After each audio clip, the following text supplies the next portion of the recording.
So இப்போ ஸ்க்ரீன்ல share ஆகிறது பார்த்தீங்கன்னா வந்துட்டு எலிஜிபிலிட்டி டிஸ்ட்ரிக்ட் ஜட்ஜ் எக்ஸாமோட எலிஜிபிலிட்டி என்ன அப்படின்றத பார்க்குறோம். டிஸ்ட்ரிக்ட் ஜட்ஜ் எக்ஸாமோட எலிஜிபிலிட்டியை பார்த்தோம் அப்படின்னா எல்லாருக்குமே வந்து மினிமம் ஏஜே என்ன இருக்கணும்னா வந்துட்டு 35 வயசு இருந்தால் தான் வந்து டிஸ்ட்ரிக்ட் ஜட்ஜ் எக்ஸாம் எழுதுறதுக்கே குவாலிஃபிகேஷன் வரும். அதே போல வந்துட்டு 35 வயசு இருக்கும்போது ப்ராக்டிஸ் எத்தனை வருஷம் ப்ராக்டிஸ் கேட்குறாங்க அப்படின்னா 7 இயர்ஸ் வந்து நீங்க என்ரோல் பண்ணதுல இருந்து 7 இயர்ஸ் ப்ராக்டிஸ் வந்து கம்பல்சரியா இருந்தாகணும். இருந்தால் மட்டும்தான் டிஸ்ட்ரிக்ட் ஜட்ஜுக்கு நீங்க எலிஜிபிள் ஆவீங்க. ஓகேங்களா, எக்ஸாம் எழுதுறதுக்கு. ஸோ வந்து இந்த எலிஜிபிலிட்டி வந்து எல்லாத்துக்கும் மினிமம் ஏஜ் 35 வயசு இருக்கணும். மேக்ஸிமம் ஏஜஸ் என்னன்னு நோட்டிஃபிகேஷன் வந்து பார்த்து நம்ம வந்து தெரிஞ்சுக்க முடியும். ஸ்க்ரீன்லயும் அதுதான் ஷேர் ஆகுது. ஸோ இப்போ மினிமம் ஏஜ் தெரிஞ்சிருச்சு. இப்போ வந்துட்டு நம்ம எழுதணும் அப்படின்னா வந்து நான் முன்ன சொன்ன மாதிரி 7 இயர்ஸ் ப்ராக்டிஸ் வேணும். பேப்பர் ப்ரிலிம்ஸ் எக்ஸாமை பொறுத்தவரை இருக்கு. Paper 1, paper 2. பேப்பர் 1 வந்துட்டு regard to civil questions. Paper 2 வந்துட்டு பாத்தீங்கன்னா கிரிமினல் கொஸ்டின்ஸ். இதுதான் வந்துட்டு ப்ரிலிம்ஸோட பேட்டர்னு. ப்ரிலிம்ஸோட சிலபஸும் வந்துட்டு ஸ்க்ரீன்ல ஷேர் ஆகுது. பேப்பர் 1 பாத்தீங்கன்னா இந்த மாதிரி பாருங்க, கான்ஸ்டியூஷன்ல இன்டர்பிரிட்டேஷன் ஆஃப் ஸ்டாட்யூட்ஸ், ஜூரிஸ்ப்ருடன்ஸ், லீகல் பிரேசாலஜி அப்படின்ட்டு லாஸ்ட்ல பாத்தீங்கன்னா மைன்ஸ் அண்ட் மினரல்ஸ் வரைக்கும் வந்து கிட்டத்தட்ட ஒரு 20 to 30 ஆக்ட் கொடுத்துருப்பாங்க. இது வந்து பேப்பர் 1க்கு மட்டுமே. Civil side laws, CPC, civil rules of practice, court fees act, general clauses act, contract, specific relief, TP act, NI act, இது மாதிரி வந்து சிவில் ஓரியன்டட் லாஸ் வந்து கிட்டத்தட்ட ஒரு 30 லாஸ் கொடுத்து வச்சிருக்காங்க. 30 ஆக்ட்ஸ் இருக்கு. இதே பாத்தீங்கன்னா வந்துட்டு இது வந்து சிவில்ல. கிரிமினல்ல பாத்தீங்கன்னா சிஆர்பிசியில ஆரம்பிச்சு எண்ட்ல பாத்தீங்கன்னா என்விரான்மெண்டல் லாஸ் வரைக்கும் பாத்தீங்கன்னா ஒரு 20 to 25 ஆக்ட் கொடுத்துருக்காங்க. இது கிரிமினலுக்கு. ஸோ பேட்டர்ன் ஆஃப் எக்ஸாமினேஷன் இதுதான். இந்த பேட்டர்ன் வந்துட்டு பாத்தீங்கன்னா நம்ம பார்த்த உடனே பயப்படுற இடம் என்னன்னா, சிவில் ஜட்ஜோட சிலபஸை பார்த்துருப்பீங்க. சிவில் ஜட்ஜோட சிலபஸ்ல ஒரு 13 ஆக்ட் கிட்ட தான் இருக்கும். அதுக்கு டைரக்ட் ஆப்போசிட்டா டிஸ்ட்ரிக்ட் ஜட்ஜை பொறுத்த வரைக்கும் எத்தனை எத்தனை எவ்வளவு சிலபஸ் இருக்கு, ஏன் இவ்வளவு கொடுத்துருக்காங்க அப்படின்னா, இஃப் நீங்க வந்துட்டு 32 வயசுல, ஒரு 35 வயசுல, 36 வயசுல டிஸ்ட்ரிக்ட் ஜட்ஜ் ஆனீங்கன்னா நெக்ஸ்ட் நீங்க எங்க ப்ரொமோட் ஆக போறீங்க, ஒரு 10 to 15 இயர்ஸ்ல எங்க ப்ரொமோட் ஆக போறீங்கன்னா ஹைகோர்ட் ஜஸ்டிஸா வந்து ப்ரொமோட் ஆக போறீங்க. ஸோ அது அந்த அளவுக்கு வந்து குவாலிஃபைடான பர்சன்ஸை ஃபில்டர் பண்ணியே ஆகணும் அப்படின்ற ஒரே ஒரு நோக்கத்துல தான் வந்து சிலபஸை வந்து இவ்வளோ ப்ராடா வச்சுட்டு அதை ரொம்ப வந்து ஸ்டஃப் இருக்கிற கேண்டிடேட்ஸை மட்டும்தான் வந்துட்டு உள்ள கொண்டு வரணும் அப்படின்ற ஐடியாலஜியோட தான் இந்த சிலபஸையே ஃப்ரேம் பண்ணியிருக்காங்க. ஸோ இந்த சிலபஸ் இவ்வளோ இருக்குன்றதுக்காக இது வந்து இவ்வளோ சிலபஸையும் நம்ம டிட்டோவா லைன் பை லைனா வந்து மெமரி பண்ணுமா அப்படின்னா இல்லை. அதே போல ப்ரிலிம்ஸ் எக்ஸாமு, மெயின்ஸ் எக்ஸாம்னு இருக்கு. டிஸ்ட்ரிக்ட் ஜட்ஜ் ஆகட்டும், சிவில் ஜட்ஜ் ஆகட்டும், என்ன பொறுத்த வரைக்கும் நான் என்ன சொல்லுவேன் அப்படின்னா, யாருமே வந்துட்டு நம்ம ப்ரிலிம்ஸ் எக்ஸாமை மட்டுமே ஃபோக்கஸ் பண்ணாதீங்க. ப்ரிலிம்ஸ் எக்ஸாமை நீங்க மட்டுமே எப்போ ஃபோக்கஸ் பண்ணணும்னா, ஒன்ஸ் ப்ரிலிம்ஸ்க்கான நோட்டிஃபிகேஷன் வந்தாதான் நம்ம ப்ரிலிம்ஸ் எக்ஸாமுக்கு மட்டும் ஸ்பெசிஃபிக்கா படிக்கணும். ப்ரிலிம்ஸ் எக்ஸாம் நோட்டிஃபிகேஷன் வரதுக்கு முன்னாடி உங்க ப்ரிப்பரேஷன் ஸ்ட்ராட்டஜி டிஸ்ட்ரிக்ட் ஜட்ஜ் ஆகட்டும், சிவில் ஜட்ஜ் ஆகட்டும், ஏபிபி ஆகட்டும், எல்லா எக்ஸாமுக்குமே நீங்க ஃபர்ஸ்ட் வந்து மெயின்ஸுக்கு தான் ப்ரிப்பேர் பண்ணணும். மெயின்ஸுக்கு மட்டுமே ப்ரிப்பேர் பண்ணீங்கனாலும் அது உங்களுக்கு ப்ரிலிம்ஸுக்கு கண்டிப்பா ஹெல்ப் பண்ணும். ஏன்னா இப்ப வந்து இந்த district judge exam last time notification தான் இப்ப நம்ம ஸ்கிரீன்ல ஷேர் ஆகிறது. இந்த ஸ்கிரீன்ல ஷேர் ஆகிற பாத்தீங்கன்னா நோட்டிபிகேஷன்ல எத்தனை வேகண்ட்டுக்கு கால்ஃபர் பண்ணிருக்காங்க அப்படின்னா 50 வேகண்ட்டுக்கு வந்து இந்த கால்ஃபர் இருக்கு. ஸோ இப்ப வந்து 50 வேகண்ட்டுக்கு கால்ஃபர் இருக்குன்னா மெயின்ஸுக்கு எத்தனை பேர் அனுப்புவாங்க அப்படின்னா 50 × 10. ஓகேங்களா, 500 பேரை மெயின்ஸ்க்கு அனுப்பலாம். ஓகேங்களா, யார் யாரெல்லாம் குவாலிஃபைடோ ப்ரிலிம்ஸ்ல வந்து மினிமம் மார்க்ஸ் எவ்வளோ, 100க்கு இவ்வளோ மினிமம் மார்க் எடுக்கணும் அப்படின்னு ஃபிக்ஸ் பண்ணி வச்சிருப்பாங்க. 100னா ஒரு 35 மார்க் எடுத்தோம்னா ஓபிசி கேட்டகரி, பிசி, எம்பிசி இருக்கவங்க வந்துட்டு மெயின்ஸ் எழுதலாம். இதே ஓப்பன் கேட்டகரியில இருந்தா 40 மார்க் இருந்தா மெயின்ஸ் எழுதலாம். அடுத்து சம் அதர் கேட்டகரிஸ், எஸ்சி எஸ்டியில இருக்கிறோம் அப்படின்னா அதுல வந்து அதுல வந்துட்டு 30 மார்க் இருந்துச்சுன்னா மெயின்ஸ்க்கு அலோவ் பண்ணலாம். இந்த ஃபார்மட்ல தான் வந்துட்டு மெயின்ஸுக்கு வந்துட்டு நம்ம வந்து குவாலிஃபை பண்ணி அனுப்புறது. ப்ரிலிம்ஸ்ன்றது பாத்தீங்கன்னா என்ன டெஸ்ட் மட்டும்தான், ஒரு குவாலிஃபிகேஷனுக்கான டெஸ்ட் மட்டும்தான். அந்த மார்க்கும் உங்களோட டோட்டல் மார்க், செலக்ஷன் மார்க்ல வந்து சேர்த்து போட்டு தான் உங்களோட மார்க் ரேங்க் அலாட் பண்ணுவாங்கன்னா இல்ல. ப்ரிலிம்ஸ்ன்றது உங்களோட ஒரு குவாலிஃபிகேஷன் டெஸ்ட். நீங்க வந்து மெயின்ஸ் எழுதுறதுக்கும் வைவா அட்டன் பண்றதுக்கும் குவாலிஃபைடான ஆளான்ற டெஸ்ட் மட்டும்தான் ப்ரிலிம்ஸ். ப்ரிலிம்ஸ் மார்க்கை டோட்டல் மார்க்ல உங்களோட ரேங்க் லிஸ்ட் விடுறப்ப டோட்டல் மார்க்குக்கு கால்குலேட்டே பண்ண மாட்டாங்க. ஸோ ப்ரிலிம்ஸுக்கு நீங்க ப்ரிப்பேர் பண்றத இப்போதைக்கு நீங்க ஸ்டாப் பண்ணிட்டு, ஏன்னா எல்லாருமே நார்மலா படிச்ச எல்லாருமே லாஸ்ட் டைம் வந்து டிஸ்ட்ரிக்ட் ஜட்ஜ் ப்ரிலிம்ஸும் சரி, சிவில் ஜட்ஜ் ப்ரிலிம்ஸும் சரி ஈஸியா கிளியர் பண்ணிடுறாங்க ப்ரிலிம்ஸை. மெயின்ஸ் பத்தி ஐடியா இல்லாம ப்ரிலிம்ஸ் மட்டும் பேராக்ஸை மட்டும் வச்சு படிச்சுட்டு வந்துட்டு மெயின்ஸ் போகும்போது அவங்களுக்கு வந்து டெஸ்கிரிப்டிவா அதை எப்படி கொண்டு போறது, ஜட்மெண்ட் ரைட்டிங்கா அவங்க அந்த எக்ஸாமை எப்படி வந்து நம்ம அப்ரோச் பண்ணி டெஸ்கிரிப்டிவா எழுதுறது, அந்த இடத்துல தான் லேக் ஆகுறாங்க. ஸோ ப்ரிலிம்ஸ் நோட்டிஃபிகேஷன் வந்தா நம்ம ப்ரிலிம்ஸ் ப்ரிப்பரேஷனை ஸ்டார்ட் பண்ணா போதும். பிஃபோர் தட் நம்ம எதுக்காக மட்டும் ப்ரிப்பேர் பண்ணணும் அப்படின்னா மெயின்ஸுக்கு மட்டுமே ப்ரிப்பேர் பண்ணுங்க. ஸோ இன்னைக்கான ஸ்ட்ராட்டஜி வந்து மெயின்லி வந்து நான் எதை ஃபோக்கஸ் பண்ண போறேன் அப்படின்னா மெயின்ஸ்க்கான ஸ்ட்ராட்டஜி தான் டிஸ்ட்ரிக்ட் ஜட்ஜுக்கு. இப்போ இந்த டைம்ல லாஸ்ட் டைம் நோட்டிஃபிகேஷன்ல எத்தனை வேகண்ட்டுக்கு கால்ஃபர் வந்திருக்கு அப்படின்னா 50 வேகன்ட் கால்ஃபர் வந்து அரௌண்ட் 50 வேகன்சி வந்து செலக்டட் எத்தனை பேருனா வந்து ஐ திங்க் 6 to 7 கேண்டிடேட்ஸ் தான் வந்து செலக்ட் ஆயிருக்காங்க இந்த நோட்டிஃபிகேஷன் டிஸ்ட்ரிக்ட் ஜட்ஜில். ஸோ இந்த நோட்டிஃபிகேஷன்லயே பேலன்ஸ் வந்து கேரி ஃபார்வர்ட் ஆக போற வேகன்சி வந்து அரௌண்ட் 43-44 வந்து இந்த நோட்டிஃபிகேஷன் மூலமாவே கேரி ஆக போகுது. போது நெக்ஸ்ட் நோட்டிஃபிகேஷன் டிஜேக்கு கம்பல்சரியா இருக்கு அப்படின்னு நம்ம வேகன்ட் இருக்கிறதுனால கண்டிப்பா இருக்கு. ஏன்னா கோர்ட்லயும் வேகன்ட் அப்படியே வச்சிருக்க முடியாது, கால்ஃபர் வந்து விட்டுருவாங்க. ஸோ இந்த வேகண்ட்டை ஃபில் பண்றதுக்கு நம்ம வந்து எந்த அளவுக்கு நம்ம வந்து எக்யூப் பண்ணிக்கணும் அப்படின்றது தான் இந்த செஷன்ல நம்ம பார்க்க போறோம். ஸோ நான் ஃபர்ஸ்ட் சொன்ன மாதிரி ப்ரிலிம்ஸ்ன்றது சிம்பிள் மீன்ஸ் 2 பேப்பர் இருக்கு, 2 பேப்பர்லயுமே 1 மார்க் தான் வரும். இவ்வளவு சப்ஜெக்ட்ஸ் இருக்குன்னு பார்க்காதீங்க. 3 டிஸ்ட்ரிக்ட் ஜட்ஜோட கொஸ்டின் பேப்பர்ஸ் வந்து ஹைகோர்ட் ரெக்ரூட்மெண்ட், ஓகேங்களா. ஹைகோர்ட் ரெக்ரூட்மெண்ட் வெப்சைட்ல வந்துட்டு 3 டிஸ்ட்ரிக்ட் ஜட்ஜ் நடந்திருக்கு, 3 டிஸ்ட்ரிக்ட் ஜட்ஜ் ப்ரிலிம்ஸ் நடந்திருக்கு இதுவரை. ஏன்னா 2008 தான் பாத்தீங்கன்னா சிவில் ஜட்ஜ் டிஸ்ட்ரிக்ட் ஜட்ஜ் இந்த எக்ஸாம்ஸ் எல்லாம் பாத்தீங்கன்னா ப்ரிலிம்ஸே இன்ட்ரோடக்ஷன் பண்ணிருக்காங்க. பிஃபோர் என்ன இருந்துச்சுன்னா மெயின்ஸ் அண்ட் இன்டர்வியூ இருந்துச்சு. இப்பதான் ப்ரிலிம்ஸை வந்து கொண்டே வந்திருக்காங்க சிவில் ஜட்ஜ்லயும் டிஜேலையும். ஸோ டிஜேயோட ப்ரிலிம்ஸ் வந்து எத்தனை வருஷம் இது வரைக்கும் எத்தனை கொஸ்டின் இது வரைக்கும் நடந்திருக்கு அப்படி 4 டைம்ஸ் நடந்திருக்கு. 4 டைம்ஸ்ல 3 டைம்ஸ் தான் வந்துட்டு மெயின்ஸ் அண்ட் இன்டர்வியூ கண்டக்ட் பண்ணிருக்காங்க. ஒரு டைம்ல வந்து நிறைய பேர் குவாலிஃபை அது வந்து மெயின்ஸ் நடக்காம ப்ரிலிம்ஸ் மட்டுமே யாருமே குவாலிஃபிகேஷன் ப்ரிலிம்ஸ் கிளியர் பண்ணாதனால போயிடுச்சு. அந்த கொஸ்டின் ரொம்ப டஃபான கொஸ்டின்ஸ், அந்த கொஸ்டினுக்கு போக வேணாம். இனிமேல் வர கொஸ்டின்ஸ் எல்லாமே ஓரளவுக்கு லிபரலா தான் இருக்கும். ஸோ ப்ரிலிம்ஸ் வந்து ஈஸியா தான் இருக்கும். அந்த ப்ரிலிம்ஸையும் கிளியர் பண்ணணும்னா நம்ம என்ன பண்ணணும்னா மெயின்ஸுக்கு ஆஸ்பெக்ட் எல்லாமே டெஸ்கிரிப்டிவாகவும் ஜட்ஜ்மெண்ட் ஓரியன்டாகவும் கரண்ட் அப்டேட்ஸ் ஓரியன்டாகவும் தான் இருந்துச்சு. ஸோ அந்த அப்டேட் நம்ம பண்ணிக்கிட்டோம்னா அந்த மாதிரி ப்ரிலிம்ஸ் கொஸ்டின் வந்தாலும் நம்மளால ஈஸியா வந்து கிளியர் பண்ணிட்டு போக முடியும். ஸோ நான் சொல்றது ஏதாவது ஃபாஸ்டா இருந்துச்சுன்னா நான் சொல்லுங்க, நான் வந்து கொஞ்சம் ஸ்லோவா சொல்றேன். ஸோ ப்ரிலிம்ஸ் எக்ஸாம் வந்து நீங்க வந்து ஒரு நேம் சேக் தான், மெயின்ஸுக்கு தான் நீங்க வந்து இப்போ ஃபோக்கஸ் பண்ணீங்கன்னா ப்ரிலிம்ஸ் ஆட்டோமேட்டிக்கா கிளியர் ஆயிரும்னு சொல்லிட்டேன். ப்ரிலிம்ஸ்ல இத்தனை சப்ஜெக்ட் இருக்கு, இதுக்கெல்லாம் நம்ம எல்லா சப்ஜெக்ட்டுமே படிக்கணுமானா அதுக்கும் சொல்லிட்டேன். இந்த 3 வருஷம் கொஸ்டின் பேப்பர்ஸ் இருக்கு இல்லையா, அந்த 3 வருஷம் கொஸ்டின் பேப்பரும் ஹைகோர்ட் ரெக்ரூட்மெண்ட்ன்ற வெப்சைட்ல இருக்கு. அந்த வெப்சைட்ல போய் ப்ரிலிம்ஸ் கொஸ்டின் பேப்பர்ஸ் எல்லாம் டவுன்லோட், அதாவது கொஸ்டின் பேப்பர் வந்து நம்ம ஒருத்தர் சொல்றோம் இந்த வெப்சைட்ல இருக்குன்னா எல்லாருமே ஃபர்ஸ்ட் அந்த வெப்சைட்ல போய் டவுன்லோட் பண்ணி பழக ஆரம்பிச்சு.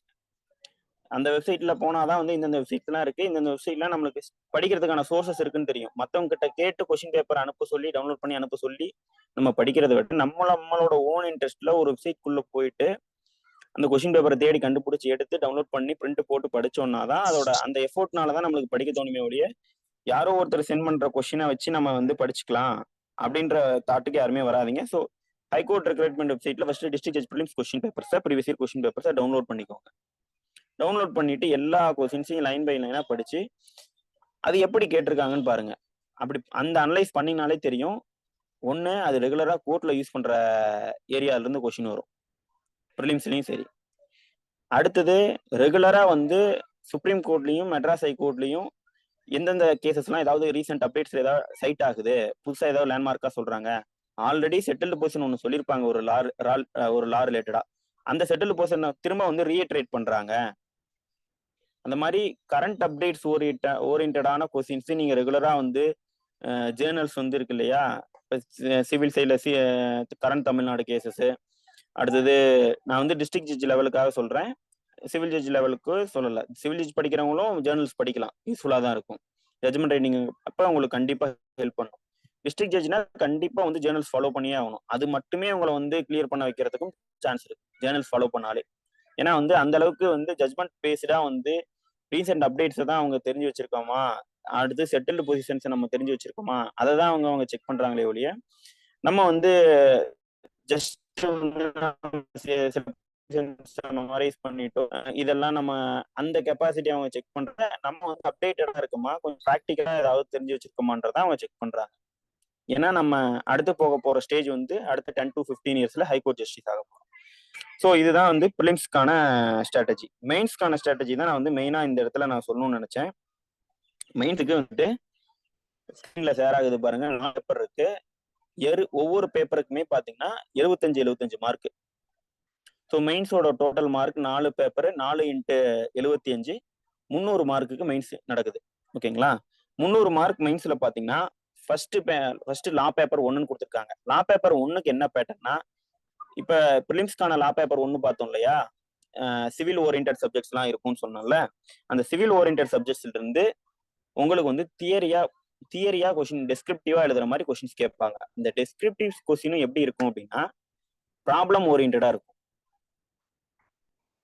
ஓகேங்களா? ப்ராப்ளம் ஓரியன்டா இருக்குமே தவிர நம்ம ஒரு கொஸ்டின் சொல்லிட்டு இந்த கொஸ்டினுக்கு என்ன ஆன்சரு, ஒன்லைனரா நம்ம லா காலேஜ்ல கேட்ட மாதிரி டையிங் டிக்ளரேஷன்னா என்ன அப்படின்ற மாதிரிலாம் வந்து கொஸ்டின்ஸ் இப்போ வரது கிடையாது. டிஸ்ட்ரிக்ட் ஜட்ஜ்ல ஒரு 5 மார்க் கொஸ்டின் கேட்டாலுமே கூட அந்த கொஸ்டினே வந்து கிட்டத்தட்ட வந்து ஒரு 5-6 லைன் இருக்கும். ஒரு ப்ராப்ளம் ஓரியன்டா கொடுத்துட்டு டையிங் டிக்ளரேஷன் இந்த சுச்சுவேஷன்ல இந்த மாதிரி கொடுத்துருக்காங்க, ஃபர்ஸ்ட் ஒரு டையிங் டிக்ளரேஷன் கொடுத்துருக்காங்க, கொடுத்த அப்புறம் பாத்தீங்கன்னா திரும்ப அதுக்கு மாத்தி இன்னொரு டையிங் டிக்ளரேஷன் கொடுத்துருக்காங்க, எந்த டையிங் டிக்ளரேஷன் வந்துட்டு கோர்ட் வந்து கணக்குல எடுத்துக்கணும்.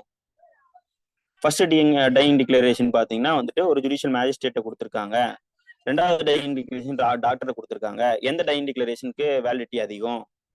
இந்த மாதிரி வந்துட்டு எல்லாமே ப்ராப்ளம் ஓரியன்டட் கொஸ்டின்ஸா இருக்குமே தவிர ஒரு டையிங் டிக்ளரேஷன் என்ன, வாட் இஸ் வாட்ன்ற மாதிரி கொஸ்டின்ஸே இருக்காது. ஸோ இந்த மாதிரி கொஸ்டின்ஸ்க்குலாம் நம்ம ஆன்சர் பண்ணணும் அப்படின்னா நம்ம எதுல இருந்து இதெல்லாம் நம்ம தெரிஞ்சுக்கணும் அப்படின்னா, கண்டிப்பா வந்து ரெகுலரா வந்துட்டு ஜேர்னல்ஸ் ஃபாலோ பண்றோம், சிடிசி ஃபாலோ பண்றோம் சிவிலுக்கு. இப்போ கிரிமினலுக்கு வந்து எம்எல்ஜே கிரிமினல், மெட்ராஸ் லா ஜேர்னல் கிரிமினல் வந்து ஃபாலோ பண்றோம். உங்களுக்கு பிடிச்ச ஏதோ ஒரு ஜேர்னல் சிவில் அண்ட் கிரிமினலுக்கு ஏதோ ஒன்று ஃபாலோ பண்ணோம் அப்படின்னா இந்த மாதிரியான அப்டேட்ஸ் எல்லாம் நம்ம கேஸ் லாஸ் அதிகமா சுப்ரீம் கோர்ட் ஹைகோர்ட் வந்து நம்ம ஜேர்னல்ஸ் ஃபாலோ பண்ணும் போது எந்த கேசஸ் வந்து ஃபோக்கஸ் பண்ணணும் அப்படின்னா, இந்த சிலபஸ் இருக்கக்கூடிய சப்ஜெக்ட்ஸ் 30 சப்ஜெக்ட்ஸ் இருக்குன்னா இந்த சப்ஜெக்ட்ல இருந்து ஸ்பெசிஃபிக்கா என்னென்ன ஜட்மெண்ட் சைட் ஆகுது, அவுட் ஆஃப் சப்ஜெக்ட்ல வந்துட்டு ஏதோ ஒரு சைட்டேஷன் சைட் ஆகுதுன்னா அதை நம்ம ஒமிட் கூட பண்ணலாம். அதையும் தெரிஞ்சு வச்சுக்கிறது நல்லதுதான். இருந்தாலும் நம்ம ஸ்பெசிஃபிக்கா எக்ஸாம்காக ஃபோக்கஸ் பண்ணுற போது இந்த எக்ஸாமோட சிலபஸே ரொம்ப பெருசா இருக்குன்ற போது நம்ம எந்தெந்த சப்ஜெக்ட்ஸ்லாம் ஃபோக்கஸ் பண்ணணும் அப்படின்னா ஸ்பெசிஃபிக்கா இந்தந்த சப்ஜெக்ட்ஸ்லாம் வந்துட்டு இப்போ வந்துட்டு இங்க பாத்தீங்கன்னா பேப்பர் 1க்கும் இந்த பேப்பர் 1 ப்ரிலிம்ஸோட பேப்பர் 1ம் மெயின்ஸோட பேப்பர் 1ம் ஒண்ணுதான் சொல்லிட்டேன். என்ன டிஃபரன்ஸ்னா ப்ரிலிம்ஸ்ல எம்சிக்யூஸா கேட்பாங்க, மெயின்ஸ்ல டெஸ்கிரிப்டிவா கேட்பாங்க. டெஸ்கிரிப்டிவா கேட்கறதும் ஒரு இல்லஸ்ட்ரேஷன் ஓரியன்டா ப்ராப்ளம் ஓரியன்டா தான் கேட்பாங்களே ஒழிய ஸ்ட்ரெயிட்டா கேட்க மாட்டாங்கன்னு சொல்லிட்டேன். இப்போ வந்துட்டு ஒரு கான்ஸ்டியூஷன் இருக்கு, அடுத்து இன்டர்பிரிட்டேஷன் ஆஃப் ஸ்டாச்சூட்ஸ் இருக்கு. இதெல்லாம் வந்துட்டு இதுல எல்லா சப்ஜெக்ட்ஸுமே வந்து கிட்டத்தட்ட ஒரு 30 சப்ஜெக்ட்ஸ் இருக்கு. இந்த எல்லா சப்ஜெக்ட்ஸுமே நம்ம டிட்டோவா தெரிஞ்சு வச்சிருக்கணுமா? இல்ல. நான் சொன்ன மாதிரி எல்லா சப்ஜெக்ட்ஸுமே ஒரு ஓவரால் வியூ இருக்கணும் கண்டிப்பா. அதுவும் மேஜர் ஆக்ட்ஸ்ன்ற போது ஒரு கான்ஸ்டியூஷன், சிவில் ப்ரொசீஜர் கோடு, இந்த மாதிரி மேஜர் ஆக்ட்ஸ் வரும்போது அதுல வந்து நம்ம இன்னும் ஃபோக்கஸ் பண்ணிக்கணும். அதுல இருந்து அதிக கொஸ்டின்ஸ் வரப்போகுது. ஏன்னா ப்ரொசீஜரல் லாஸ் தெரிஞ்சிருக்கான்றதா மெயினா செக் பண்ண போறாங்க. இந்த சப்ஜெக்ட்ஸ்ல கொஞ்சம் அதிகமா ஃபோக்கஸ் பண்ணிட்டு மற்ற சப்ஜெக்ட்ஸ்லயும் ப்ரீவியஸ் இயர் கொஸ்டின் பேப்பரை நம்ம பார்க்கணும். அப்படி நான் பார்த்து அனலைஸ் பண்ணதை தான் உங்ககிட்ட லா பேப்பர் 1க்கு இந்த மெயின்ஸுக்கு நான் எக்ஸ்பிளைன் பண்ண போறேன். மெயின்ஸுக்கு லா பேப்பர் 1ல டிஜேல வந்து மெயினா ஃபோக்கஸ் ஆகிற ஏரியாஸ் என்னென்ன அப்படின்னு சொல்லிட்டு சொல்லிடுறேன். அந்த சப்ஜெக்ட்ஸ் மட்டும் நீங்க ஸ்பெசிஃபிக்கா நோட்டிஃபை பண்ணி அந்த சப்ஜெக்ட்ஸ்க்கு அதிகமா ஃபோக்கஸ் பண்ணி நீங்க படிச்சுக்கோங்க. ஃபர்ஸ்ட் ப்ரிஃபரன்ஸ் வந்துட்டு சிபிசி மெயின்ஸ்ல பேப்பர் 1க்கு.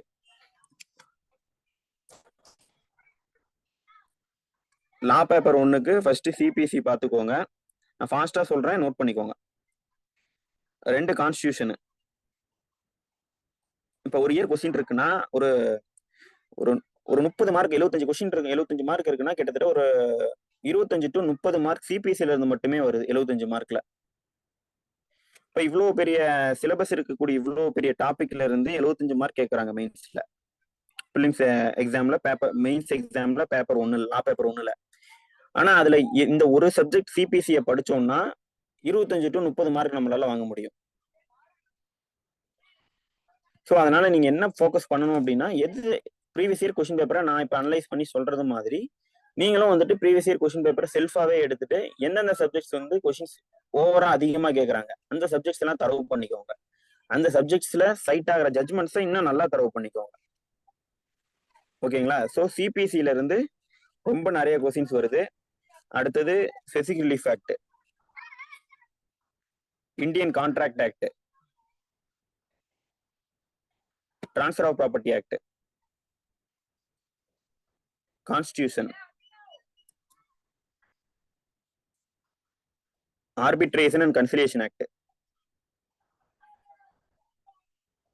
CBC, specific relief act, transfer of property, Indian contract, constitution, arbitration and conciliation act, Hindu succession act, Hindu minority and guardianship act. So இந்த சப்ஜெக்ட்ஸ்ல இருந்து ஏதோ ஒரு கொஸ்டின் ஆகுது எவ்ரி இயர் கொஸ்டின் பேப்பர்ல வந்து லா பேப்பர் 1ல கொஸ்டின் வந்து கேட்டுக்கிட்டே இருக்கான். அதுவும் வந்து மெயினா ஃபோக்கஸ் பண்ணணும்னா நான் ஃபர்ஸ்ட் சொன்ன ஒரு 6 சப்ஜெக்ட்ஸ்ல இருந்து ரிப்பீட்டட் கொஸ்டின்ஸ், அந்த கொஸ்டின்ஸ் இல்லாம அந்த கொஸ்டின் பேப்பர் இருக்காது. ஒன்று 5 மார்க்லயோ 10 மார்க்லயோ இருக்கும். ஈவன் ஒரு கொஸ்டின் பேப்பர்லயே 2-3 கொஸ்டின்ஸ் கூட கேட்டுருவோம். இது இல்லாம மற்றபடி NI act, court fees act, அடுத்தது மோட்டார் வெஹிக்கிள் ஆக்ட், டாட்ஸ், இதுல இருந்தும் கொஸ்டின்ஸ் வருது. அதெல்லாம் ரொம்ப ஒரு கொஸ்டின் ஒரு 3 வருஷம் இருக்குன்னா 3 வருஷத்துலயே வந்து ஒரே ஒரு கொஸ்டின் தான் கேட்டிருக்கான். ஆனா நான் சொன்ன இப்போ ஃபர்ஸ்ட் சொன்ன ஒரு 5 to 6 சப்ஜெக்ட் இருந்து ரிப்பீட்டடா டிஜேவோட லா பேப்பர் 1ல ரிப்பீட்டட் கொஸ்டின்ஸ் வந்துகிட்டே இருக்கு.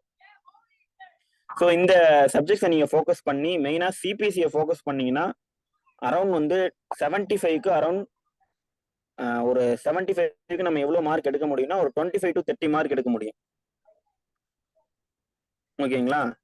அடுத்தது நான் மற்ற subject Indian contract, specific relief, transfer property எல்லாம் படிச்சீங்கன்னா ஒரு அதுல இருந்து சேர்த்து வந்து கிட்டத்தட்ட ஒரு 75க்கு ஒரு 50 மார்க்ஸ் இதுல இருந்தே கவர் பண்ணிடலாம். நான் சொன்ன இந்த சப்ஜெக்ட்ஸ் மட்டும் படிச்சீங்கனாலே பேப்பர் 1க்கு. ஸோ இப்போ இந்த 50 மார்க் தான் எடுக்க போதுமா, 50 மார்க் எடுத்தா போதுமா, 50 மார்க் தான் இவ்வளோ இந்த மாதிரி பேட்டர்ன் வந்து இதை மட்டும் படிங்கன்னு சொல்றீங்களேன்னு சொல்றீங்கன்னா இப்போ லா பேப்பர் 1க்கு பாருங்களேன்.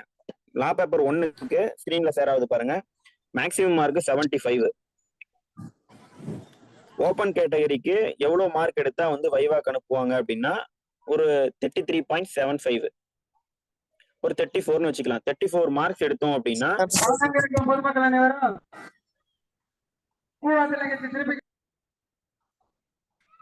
34 மார்க்ஸ் எடுத்தோம் அப்படின்னா அன்ரிசர்வ்ட் கேட்டகரியில் இருக்கவங்க மெயின்ஸுக்கு போகலாம், இன்டர்வியூக்கு வைவாக்கு போகலாம்.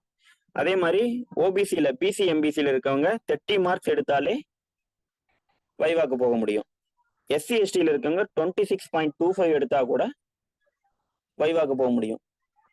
ஸோ மெயின்ஸ் நம்ம கிளியர் பண்ணிட்டோம் அப்படின்னாலே வைவாக்கு போனனாலே நம்ம வந்து செலக்ட் ஆகிறதுக்கான ப்ராபபிலிட்டிஸ் ரொம்ப ரொம்ப ரொம்ப ரொம்ப அதிகம்.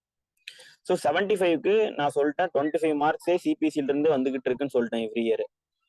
அதுவும் இல்லாம constitution, specific relief act, contract act, transfer of property, arbitration and conciliation act, Hindu succession, Hindu minority. ஏன் நான் ரிப்பீட் பண்ணேன்னா இந்த சப்ஜெக்ட் தான் ரிப்பீட்டடா கொஸ்டின்ஸ் வருது. Hindu succession act, Hindu minority and guardianship act. இந்த ஆக்டை கவர் பண்ணிட்டோம் அப்படின்னா வந்துட்டு நம்ம அரௌண்ட் வந்துட்டு ஃபுல்லாவே வந்து கவர் பண்ண மாதிரி தான். அரௌண்ட் கண்டிப்பா வந்து ஒரு 75க்கு ஒரு 60 மார்க் நம்ம வந்து கவர் பண்ற அளவுக்கு இதுல இருக்கு. அதுல நம்ம எவ்வளவு நல்லா இன்புட் போட்டு எழுதணும் அப்படின்னா அரௌண்ட் நம்ம வந்து ஒரு 40 மார்க்ஸோட இதுல இருந்து நல்லா இந்த சப்ஜெக்ட்ஸ் நல்லா தரவா வச்சிருந்தோம்னா 40 மார்க்ஸ் எடுத்துடலாம். 40 மார்க்ஸ் எடுத்தோம்னா நம்ம ஆட்டோமேட்டிக்கா வந்துட்டு 40 மார்க்ஸ்ன்றது நான் வந்து மினிமம் சொல்றேன். மேக்ஸிமம் நீங்க இதை தாண்டி உங்களால படிக்கக்கூடிய கெப்பாசிட்டியும் டைமும் இருந்துச்சுன்னா இதை முடிச்சுட்டு மற்ற சப்ஜெக்ட்ஸுக்கு போகலாம். இதை முடிக்காம மற்ற சப்ஜெக்ட்ஸுக்கு போனீங்கன்னா உங்களால வந்துட்டு சிலபஸ் இவ்வளவு பெரிய ஒரு 30 சப்ஜெக்ட்ஸ் இருக்கக்கூடிய சிலபஸ் வந்துட்டு கம்ப்ளீட் பண்றதுக்குள்ள நம்ம ஸ்ட்ராட்டஜி இல்லாம நம்ம எக்ஸாம்ல வந்து மிஸ் ஆகிறதுக்கான சான்சஸ் அதிகமா இருக்கு. ஸோ இந்த சப்ஜெக்ட்ஸை மட்டும் நீங்க ஃபர்ஸ்ட் ஃபோக்கஸ் பண்ணிட்டு மற்ற சப்ஜெக்ட்ஸ்க்குலாம் நீங்க கொஞ்சம் கொஞ்சமா அடுத்தடுத்து நீங்க வந்து இம்பார்ட்டன்ஸ் கொடுங்க. இது லா பேப்பர் 1க்கான ஸ்ட்ராட்டஜி. அடுத்தது பாத்தீங்கன்னா டிரான்ஸ்லேஷன் பேப்பர். டிரான்ஸ்லேஷன் இப்ப சிவில் ஜட்ஜ்ல டிரான்ஸ்லேஷன் பேப்பர் எப்படி இருக்கும் அப்படின்னா 100 மார்க்குக்கு இருக்கும். 50 mark Tamil to English, 50 mark வந்து இங்கிலீஷ் டு தமிழ்னு கொடுத்துருவாங்க. இது வந்துட்டு ஃபுல் அண்ட் ஃபுல் டிரான்ஸ்லேஷன் மட்டும்தான் இருக்கும். ஆனா வந்து டிஸ்ட்ரிக்ட் ஜட்ஜை பொறுத்த வரைக்கும் டிரான்ஸ்லேஷன் பேப்பர் வந்துட்டு எந்த மாதிரி பேட்டர்ன்ல வச்சிருக்காங்க அப்படின்னு சொல்லிட்டு ஃபர்ஸ்ட் எக்ஸ்பிளைன் பண்ணிடுறேன். டிஸ்ட்ரிக்ட் ஜட்ஜோட டிரான்ஸ்லேஷன் அண்ட் இது வந்து டிரான்ஸ்லேஷன் பேப்பர் மட்டும் கிடையாது, translation and essay writing paper. இது translation and essay writing paper தான் வந்துட்டு ரெண்டாவதா வச்சிருக்காங்க. ஸோ அதுல பாத்தீங்கன்னா டிரான்ஸ்லேஷன் அண்ட் எஸ்ஏ ரைட்டிங் பேப்பர்ல 15 மார்க்ஸ் வந்து தமிழ் டு இங்கிலீஷ்காக, அடுத்த 15 மார்க்ஸ் வந்துட்டு இங்கிலீஷ் டு இதுக்கு முன்னாடி வந்து நான் லா பேப்பர் ஓகே இந்த பேப்பர் தான். ஸோ அடுத்த 15 மார்க்ஸ் வந்து இங்கிலீஷ் டு தமிழ். டிரான்ஸ்லேஷன் வந்துட்டு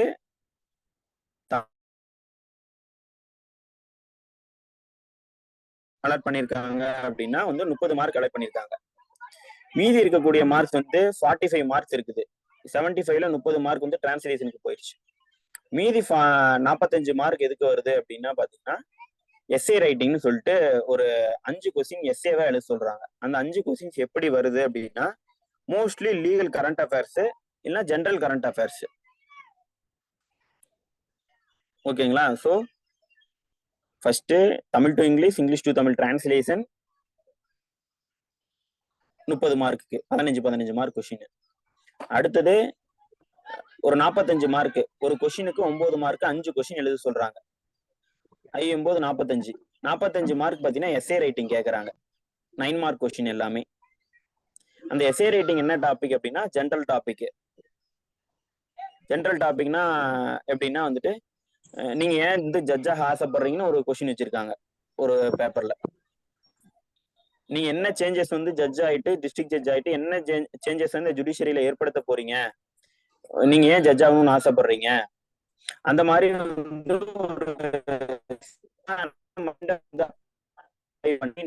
ஒரு கொஸ்டினா வந்து எஸ் எழுத சொல்றாங்க. இந்த மாதிரி கொஸ்டின்ஸ் வரும். அடுத்தது வந்து ரீசெண்டா வந்து என்னென்ன அப்டேட்ஸ் எல்லாம், என்னென்ன ரீசெண்டா வந்து கரண்ட் அஃபேர்ஸ் ஓரியன்டா லீகல் கரண்ட் அஃபேர்ஸ் என்ன போயிட்டு இருக்கு அந்த மாதிரி கேட்கறாங்க. லைக் வந்துட்டு சேம் செக்ஸ் மேரேஜ் வந்துட்டு பண்ணலாமா பண்ணக்கூடாது அப்படின்னு சொல்லி அதை வந்து லீகலி வந்து வேலிட் இல்லையா அப்படின்னு சொல்லிட்டு ரீசெண்டா ஜட்ஜ்மெண்ட் வந்துச்சு. ஒரு ஆணுமோ இல்ல வந்து ஒரு பெண்ணுமோ இல்ல டிரான்ஸ்ஜெண்டர்ஸ் இடையிலயோ வந்துட்டு மேரேஜ் பண்ணிக்கும் போது அந்த மேரேஜோட லீகாலிட்டி என்ன, அப்படி பண்றதுக்கு வந்து இந்தியாவில் அலோவ் பண்ணலாமா வேணாமான்னு ஒரு ஜட்ஜ்மெண்ட் வந்துச்சு. ஸோ அது ரிலேட்டடா கொஸ்டின்ஸ் வரலாம். இப்போ கோவிட் டைம்ல வந்து எப்படி கோர்ட் எப்படி ஃபங்க்ஷன் பண்ணுவீங்க அந்த மாதிரி கொஸ்டின்ஸ் வரலாம். ஸோ வந்து இதை நீங்க இந்த மாதிரி இதை வந்து நீங்க ஒரு நார்மலா வந்து ஒரு 3 மார்க் எழுத சொல்றாங்க அப்படின்னா ஷார்ட்டா எழுத முடியும் நம்மளால. இது வந்து 9 மார்க் கொஸ்டினா கேட்கறாங்க. 5 9 மார்க் கொஸ்டினா இதை எழுதணும். இந்த மாதிரி legal current affairs, general current affairs எப்படி நம்ம வந்து ஆன்சர் எழுதலாம் அப்படின்னா நம்ம வந்து டெய்லி வந்து நியூஸ் பேப்பர் ரீட் பண்ணியே ஆகணும். டெய்லி நியூஸ் பேப்பர் படிங்க. டெய்லி நியூஸ் பேப்பர் நான் சஜஸ்ட் பண்றது, நான் 2 நியூஸ் பேப்பர் வந்து நான் சஜஸ்ட் பண்றேன். இந்த 2 நியூஸ் பேப்பரை நீங்க வந்து ஃபாலோ பண்ணீங்க அப்படின்னா இந்த எஸ்ஏ ரேட்டிங் பேப்பருக்கு எனக்கு தெரிஞ்சு ரொம்ப யூஸ்ஃபுல்லா இருக்கும். இங்கிலீஷை பொறுத்தவரை ஹிந்து ஃபாலோ பண்ணுங்க. தமிழ்ல வந்து தினமணி ஃபாலோ பண்ணுங்க. இந்த 2 நியூஸ் பேப்பர் எனக்கு தெரிஞ்சு அன்னெசரியான வந்து நியூஸஸ் எதுவுமே வந்து ஒரு ஆக்சிடென்ட் நியூஸ் ஒரு இதெல்லாம் வந்து இம்பார்ட்டன்ஸ் நேஷனல் லெவல்ல ஸ்டேட் லெவல்ல இம்பார்ட்டன்ஸ் இல்லையோ அந்த நியூஸ் எல்லாம் மோஸ்ட்லி இந்த நியூஸ் பேப்பர்ஸ்ல அவாய்ட் பண்ணிருப்பாங்க. ஸோ இந்த 2 நியூஸ் பேப்பரையும் நீங்க வந்து தமிழ் அண்ட் இங்கிலீஷ்க்கு வந்து ஃபாலோ பண்ணலாம். ரெண்டு நியூஸ்மே படிக்கலாம். 2 நியூஸ் பேப்பரும் படிச்சீங்கன்னா நீங்க வந்துட்டு டிரான்ஸ்லேஷனுக்கும் வரும். ஒரு நியூஸ் நீங்க தமிழ் படிக்கிறீங்க, இங்கிலீஷ்லயும் படிக்கிறீங்கன்னா தமிழ் அண்ட் இங்கிலீஷ்ல உங்களுக்கு தெரிய ஆரம்பிச்சிடும். ஸோ தமிழ்ல தினமணி ஃபாலோ பண்ணுங்க எஸ்ஏ ரைட்டிங்க்கு. இங்கிலீஷ்ல பொறுத்தவரை ஹிந்துவை ஃபாலோ பண்ணுங்க. இந்த 2 நியூஸ் பேப்பர் படிக்கும்போது நீங்க மெயினா ஃபோக்கஸ் பண்ண வேண்டிய இடம் என்னன்னா எல்லாமே வந்து மோஸ்ட்லி லீகல் நியூஸ் நிறைய படிச்சுக்கோங்க. அடுத்தது நேஷனலா ஸ்டேட் லெவல்ல, தமிழ்நாடு ஸ்டேட் லெவல்ல என்னென்ன இம்பார்ட்டண்டா வந்து வேற என்ன இஷ்யூஸ் போயிட்டு இருக்கு அந்த இஷ்யூஸையும் ஃபோக்கஸ் பண்ணுங்க. இதை ஃபோக்கஸ் பண்ணும் போது நீங்க எக்ஸ்ட்ரா என்ன அந்த பேப்பர்ல எந்த பேஜ் வந்து படிக்கணும்னா ஃபர்ஸ்ட் பேஜ்ல 2 நியூஸ் பேப்பரையுமே கிளியரா வச்சுக்கோங்க. ஃபர்ஸ்ட் பேஜ்ல இருக்கக்கூடிய எல்லா நியூஸுமே நீங்க டிட்டோவா படிச்சிருக்கோம். அடுத்தது சென்டர் பேஜ். சென்டர்ல வந்து எடிட்டோரியல் பேஜ்னு சொல்லுவாங்க. தமிழ்ல வந்து தலையங்கம்னு சொல்லுவாங்க. அதுல வந்து இம்பார்ட்டண்டா இன்டர்நேஷனல் லெவல்ல, ஸ்டேட் லெவல்ல, நேஷனல் லெவல்ல என்னென்ன இஷ்யூஸ்லாம் வந்து ரொம்ப வந்து இம்பார்ட்டன்ஸா இருக்கோ அந்த இஷ்யூஸை பத்தி ஆர்டிகல் எழுதியிருப்பாங்க. ஸோ அந்த எடிட்டோரியல்ஸையும் ஃபர்ஸ்ட் பேஜஸையும் நம்ம இன்னும் கொஞ்சம் ஃபோக்கஸ்டா படிச்சிட்டோம்னா இந்த எஸ்ஏ ரைட்டிங் பேப்பர்ல 45 5 கொஸ்டின் கேட்டாங்கன்னா கண்டிப்பா வந்து 45 மார்க்ல ஒரு நல்ல மார்க்கே நம்ம ஸ்கோர் பண்ண முடியும். அதை உட்காந்து நம்ம வந்து மெமரி பண்ண சொல்லல, அதை அண்டர்ஸ்டாண்ட் மட்டும் பண்ணிட்டு வாங்க. டெய்லி நியூஸ் பேப்பர் படிச்சுட்டு இந்த மாதிரிலாம் போயிட்டு இருக்கு அப்படின்னும் போது அதை பத்தி ஆர்டிகல் வந்து டீட்டெயிலா எழுதியிருக்கும் போது அதை பத்தி நம்மளுக்கு ஒரு ஃபுல் நாலேஜ் கிடைச்சிருக்கும். இது வந்து எஸ்ஏ ரைட்டிங் பேப்பருக்கான ஸ்ட்ராட்டஜி. டிரான்ஸ்லேஷன் பேப்பருக்கு வந்துட்டு ஒவ்வொருத்தருக்கும் ஒவ்வொரு ஸ்ட்ராட்டஜி இருக்கு. நான் என்ன சஜஸ்ட் பண்ணுவேன் அப்படின்னா, எந்த எந்த ஆக்ட் படிச்சீங்கனாலும் சரி, சிபிசி படிக்கிறீங்க, சிஆர்பிசி படிக்கிறீங்க, எவிடன்ஸ் படிக்கிறீங்க அப்படின்னா பேர் ஆக்டை தமிழ்லையும் வச்சுக்கோங்க, இங்கிலீஷ்லயும் வச்சுக்கோங்க. தீர்ப்பு திரட்டு சில ஃபாலோ பண்ணுவாங்க. தீர்ப்பு திரட்டுன்னு ஒரு ஜேர்னல் இருக்கு. அது மெட்ராஸ் ஹைகோர்ட்டோட அபிஷியல் ஜேர்னல். அதுல வந்துட்டு ஜட்மெண்ட்ஸ் எல்லாமே வந்துட்டு மெட்ராஸ் ஹைகோர்ட்டோட சுப்ரீம் கோர்ட்டோட ஜட்மெண்ட்ஸ் எல்லாம் தமிழ்ல வந்து பப்ளிஷ் பண்ணுவாங்க அந்த ஜேர்னல்ல. அந்த தீர்ப்பு திரட்டுல தமிழ்ல பப்ளிஷ் பண்ண புக்கை வாங்கிக்கிட்டு இல்லைன்னா நெட்ல கூட அவைலபிளா இருக்கு தீர்ப்பு திரட்டு. அதுக்கு ஈக்குவலண்டான ஜட்மெண்ட்டை இங்கிலீஷ்ல நெட்ல இருக்கும் இல்லையா, அதை டவுன்லோட் பண்ணி வச்சுக்கிட்டு ரெண்டையும் கம்பேர் பண்ணி நீங்க டிரான்ஸ்லேஷன் பண்ணிட்டு அதுல வந்து கம்பேர் பண்ணி நம்ம கரெக்டா தான் பண்ணிருக்கோமான்னு செக் பண்ணி பார்க்கலாம். இது ஜட்மெண்ட் டிரான்ஸ்லேஷன் பண்றதுக்கு. ஸோ நான் என்ன பொறுத்தவரைக்கும் சஜஷன் பண்ணுவோம்னா அந்த மாதிரி பண்ணலாம். சம் ஜட்மெண்ட்ஸையும் நம்ம படிச்ச மாதிரி இருக்கும். ஒரு ஜட்மெண்ட்டை வந்து தமிழ்ல இங்கிலீஷ்லயும் படிச்சிருக்குன்னா அந்த வச்சிருக்கோம், அதுல ஒரு ஆயிரும். அடுத்து இன்னொரு வே ஆஃப் டிரான்ஸ்லேஷன் பண்றது நம்ம டிரான்ஸ்லேஷனுக்காக மட்டுமே இது ஒரு ஜட்ஜ் சேர்த்து படிக்கிற மாதிரி ஒரு நம்மளுக்கு வந்து கொஞ்சம் எக்ஸ்பீரியன்ஸ் ஆகும். இது ஒரு மெத்தடு. இன்னொரு மெத்தட் நீங்க என்ன பண்றீங்க டிரான்ஸ்லேஷன் பண்ணலாம் அப்படின்னா, எந்த ஆக்ட் படிச்சாலும் எந்த ஆக்ட் படிச்சீங்கனாலும் பேரக்டை படிக்கும் போது பக்கத்துல தமிழ் பேரக்டையும் வச்சுக்கோங்க, இங்கிலீஷ் பேரக்டையும் வச்சுக்கோங்க. அப்ப நம்ம வந்து தனியா வந்து டிரான்ஸ்லேஷனுக்கு டைம் ஒதுக்கி ஸ்பெண்ட் பண்ணி படிக்கிறதுக்கு பதிலா ஒரு ஒரு விஷயத்தையே தமிழ்லையும் படிக்கிறோம் பேராக்ட்ல, அதே பேராக்ட் இங்கிலீஷ்லயும் அவைலபிளா இருக்குன்ற போது ரெண்டையும் பக்கத்துல வச்சுக்கிட்டு ரெண்டையும் வந்துட்டு படிச்சு ஒன்னா வந்து தமிழ்ல ஒரு லைன் படிச்சு பார்த்துட்டு அதுக்கான மீனிங்கை புரிஞ்சுக்கிட்டு அதை வந்து திரும்ப இங்கிலீஷ்லயும் படிச்சு பாருங்க. இங்கிலீஷ்ல ஒரு இதை படிக்கிறீங்கன்னா தமிழையும் அதே லைனை படிச்சு பாருங்க.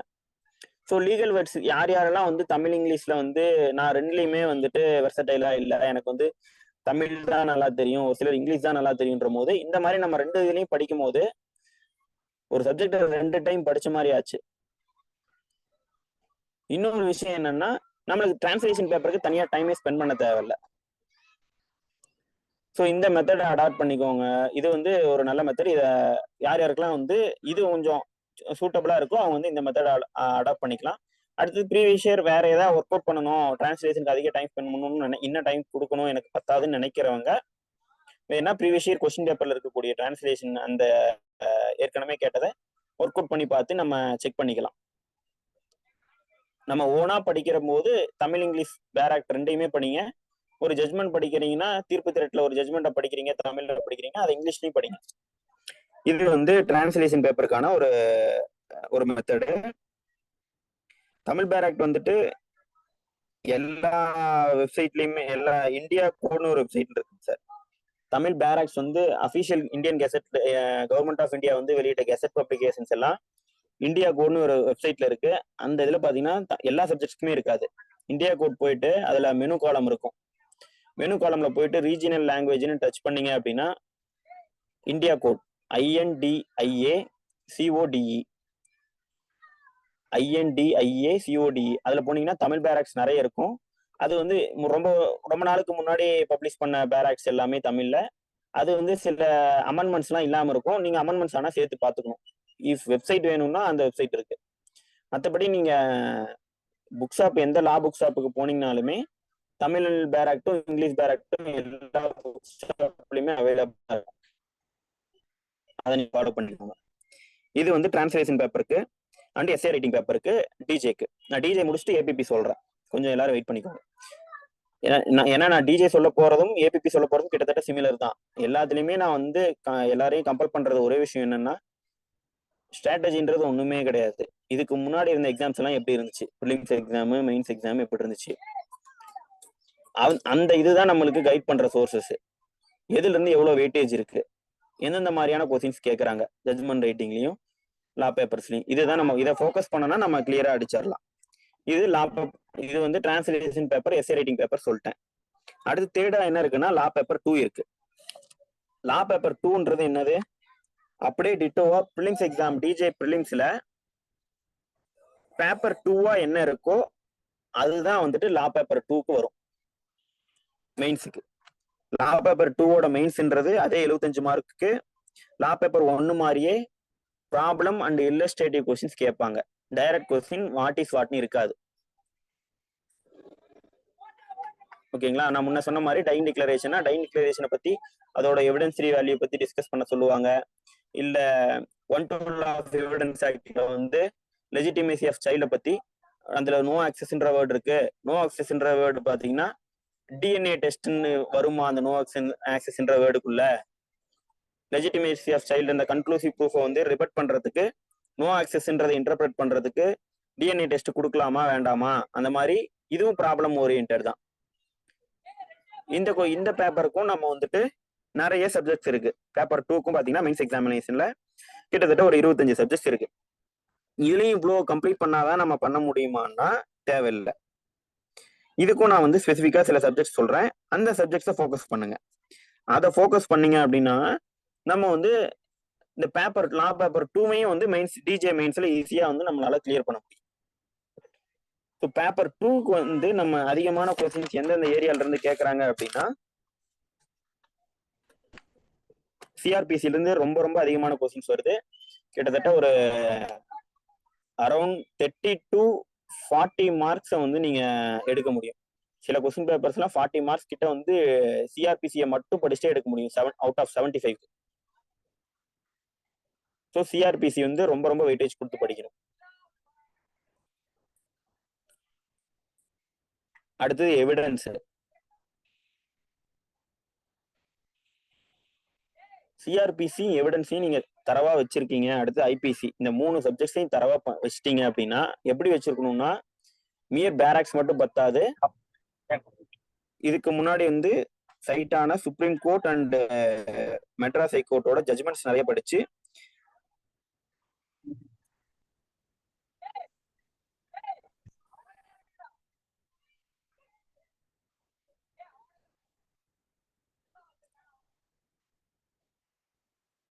சுப்ரீம் கோர்ட் அண்ட் ஹைகோர்ட்டோட ஜட்மெண்ட்ஸ் நிறைய படிச்சு நம்ம அப்டேட்டடா இருந்துக்கும். ஓகேங்களா? சிஆர்பிசி, எவிடன்ஸ், ஐபிசி, இந்த 3 சப்ஜெக்டை தரவு பண்ணிக்கோங்க. அடுத்து வேற என்ன சப்ஜெக்ட்ஸ்லாம் நம்ம கொஸ்டின்ஸ் ரிப்பீட்டடா வருது அப்படின்னா prevention of money laundering act. ஏன் மணி லாண்டரிங் ஆக்ட்ல அதிக கொஸ்டின்ஸ் வருது அப்படின்னு சொல்லி எல்லாருக்குமே தெரியும். இப்போ மணி லாண்டரிங் ஆக்ட்ன்றது ஒரு மீடியால வந்துட்டு ஒரு ட்ரெண்டான ஒரு ஆக்டா வந்து போயிட்டு இருக்கிறது. என்ஃபோர்ஸ்மெண்ட் டைரக்டரேட் எல்லாருக்குமே தெரியும். இப்ப இருக்கக்கூடிய பொலிட்டீஷியன்ஸ் எல்லாருமே கரப்ஷன் கேசஸ்லயோ இல்ல ஏதோ ஒரு விஷயத்துல அரெஸ்ட் ஆகிறவங்க வந்துட்டு நேஷனல் லெவல்லையோ இல்ல நம்ம தமிழ்நாடு ஸ்டேட் லெவல்லையோ எல்லாருமே அரெஸ்ட் ஆகுறது எல்லாம் எந்த ஆக்ட் கீழே எல்லாரும் நிறைய அரெஸ்ட் எல்லாம் நடந்துட்டு இருக்கு அப்படின்னா பிஎம்எல்ஏ ஆக்ட். பிஎம்எல்ஏனா prevention of money laundering act. அப்படின்ற போது அதை பத்தியான கிளியர் கட்டான ஐடியா இருக்கணும் அப்படின்றதுக்காக ப்ரிவென்ஷன் ஆஃப், ஏன்னா அதுல இருக்கக்கூடிய வந்து நிறைய ப்ரொவிஷன்ஸ் நிறைய பவர்ஸ் வந்து டிஸ்ட்ரிக்ட் ஜட்ஜஸ்க்கு இருக்கிறனால ப்ரிவென்ஷன் ஆஃப் மணி லாண்டரிங் ஆக்ட்ல இருந்து நிறைய கொஸ்டின்ஸ் வந்துட்டு தான் இருக்கு. Prevention of money laundering act. அடுத்தது NDPS act, domestic violence act.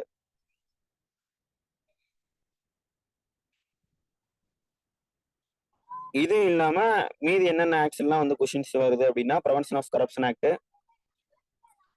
Criminal rules of practice. ஷார்ட்டா நோட் பண்ணிக்கோங்க. ஸோ அடுத்து நம்ம ஏபிபிக்கான ஸ்ட்ராட்டஜியும் சொல்லணும். Prevention of corruption act, criminal rules of practice, JJ act, UAPA act, unlawful activities prevention act, UAPA act note பண்ணிக்கோங்க. Precedents, ஒரு judgment வந்து நம்ம சுப்ரீம் கோர்ட்டோட ஜட்மெண்ட், ஹைகோர்ட்டோட ஜட்மெண்டோட பைண்டிங் எஃபெக்ட்ஸை பத்தி அதுல ரேஷியோ டெசிடென்டி என்ன, ஒபிட்டர் டிக்டம்னா என்ன, அடுத்தது ஒரு 2 ஜட்ஜஸ் பெஞ்ச் சுப்ரீம் கோர்ட்ல ஒரு டிசிஷன் சொல்லியிருக்காங்க, அதுக்கு கான்ட்ராவா இன்னொரு ஜட்மெண்ட் வந்து அதே சுப்ரீம் கோர்ட்ல 2 ஜட்ஜஸ் பெஞ்ச்ல வந்து சொல்றாங்க. ரெண்டுக்கும் கான்ஃபிளிக்ட் வருது. நம்ம எந்த ஜட்மெண்ட்டை ஃபாலோ பண்ணணும், இந்த மாதிரி இதெல்லாம் வந்துட்டு எந்த டாபிக் கீழே வரும், இதெல்லாம் எதுல வரும் அப்படின்னா லா ஆஃப் ப்ரிசிடென்ஸ்னு சொல்லுவாங்க, முன் தீர்ப்புகள் பத்தியான சட்டங்கள்.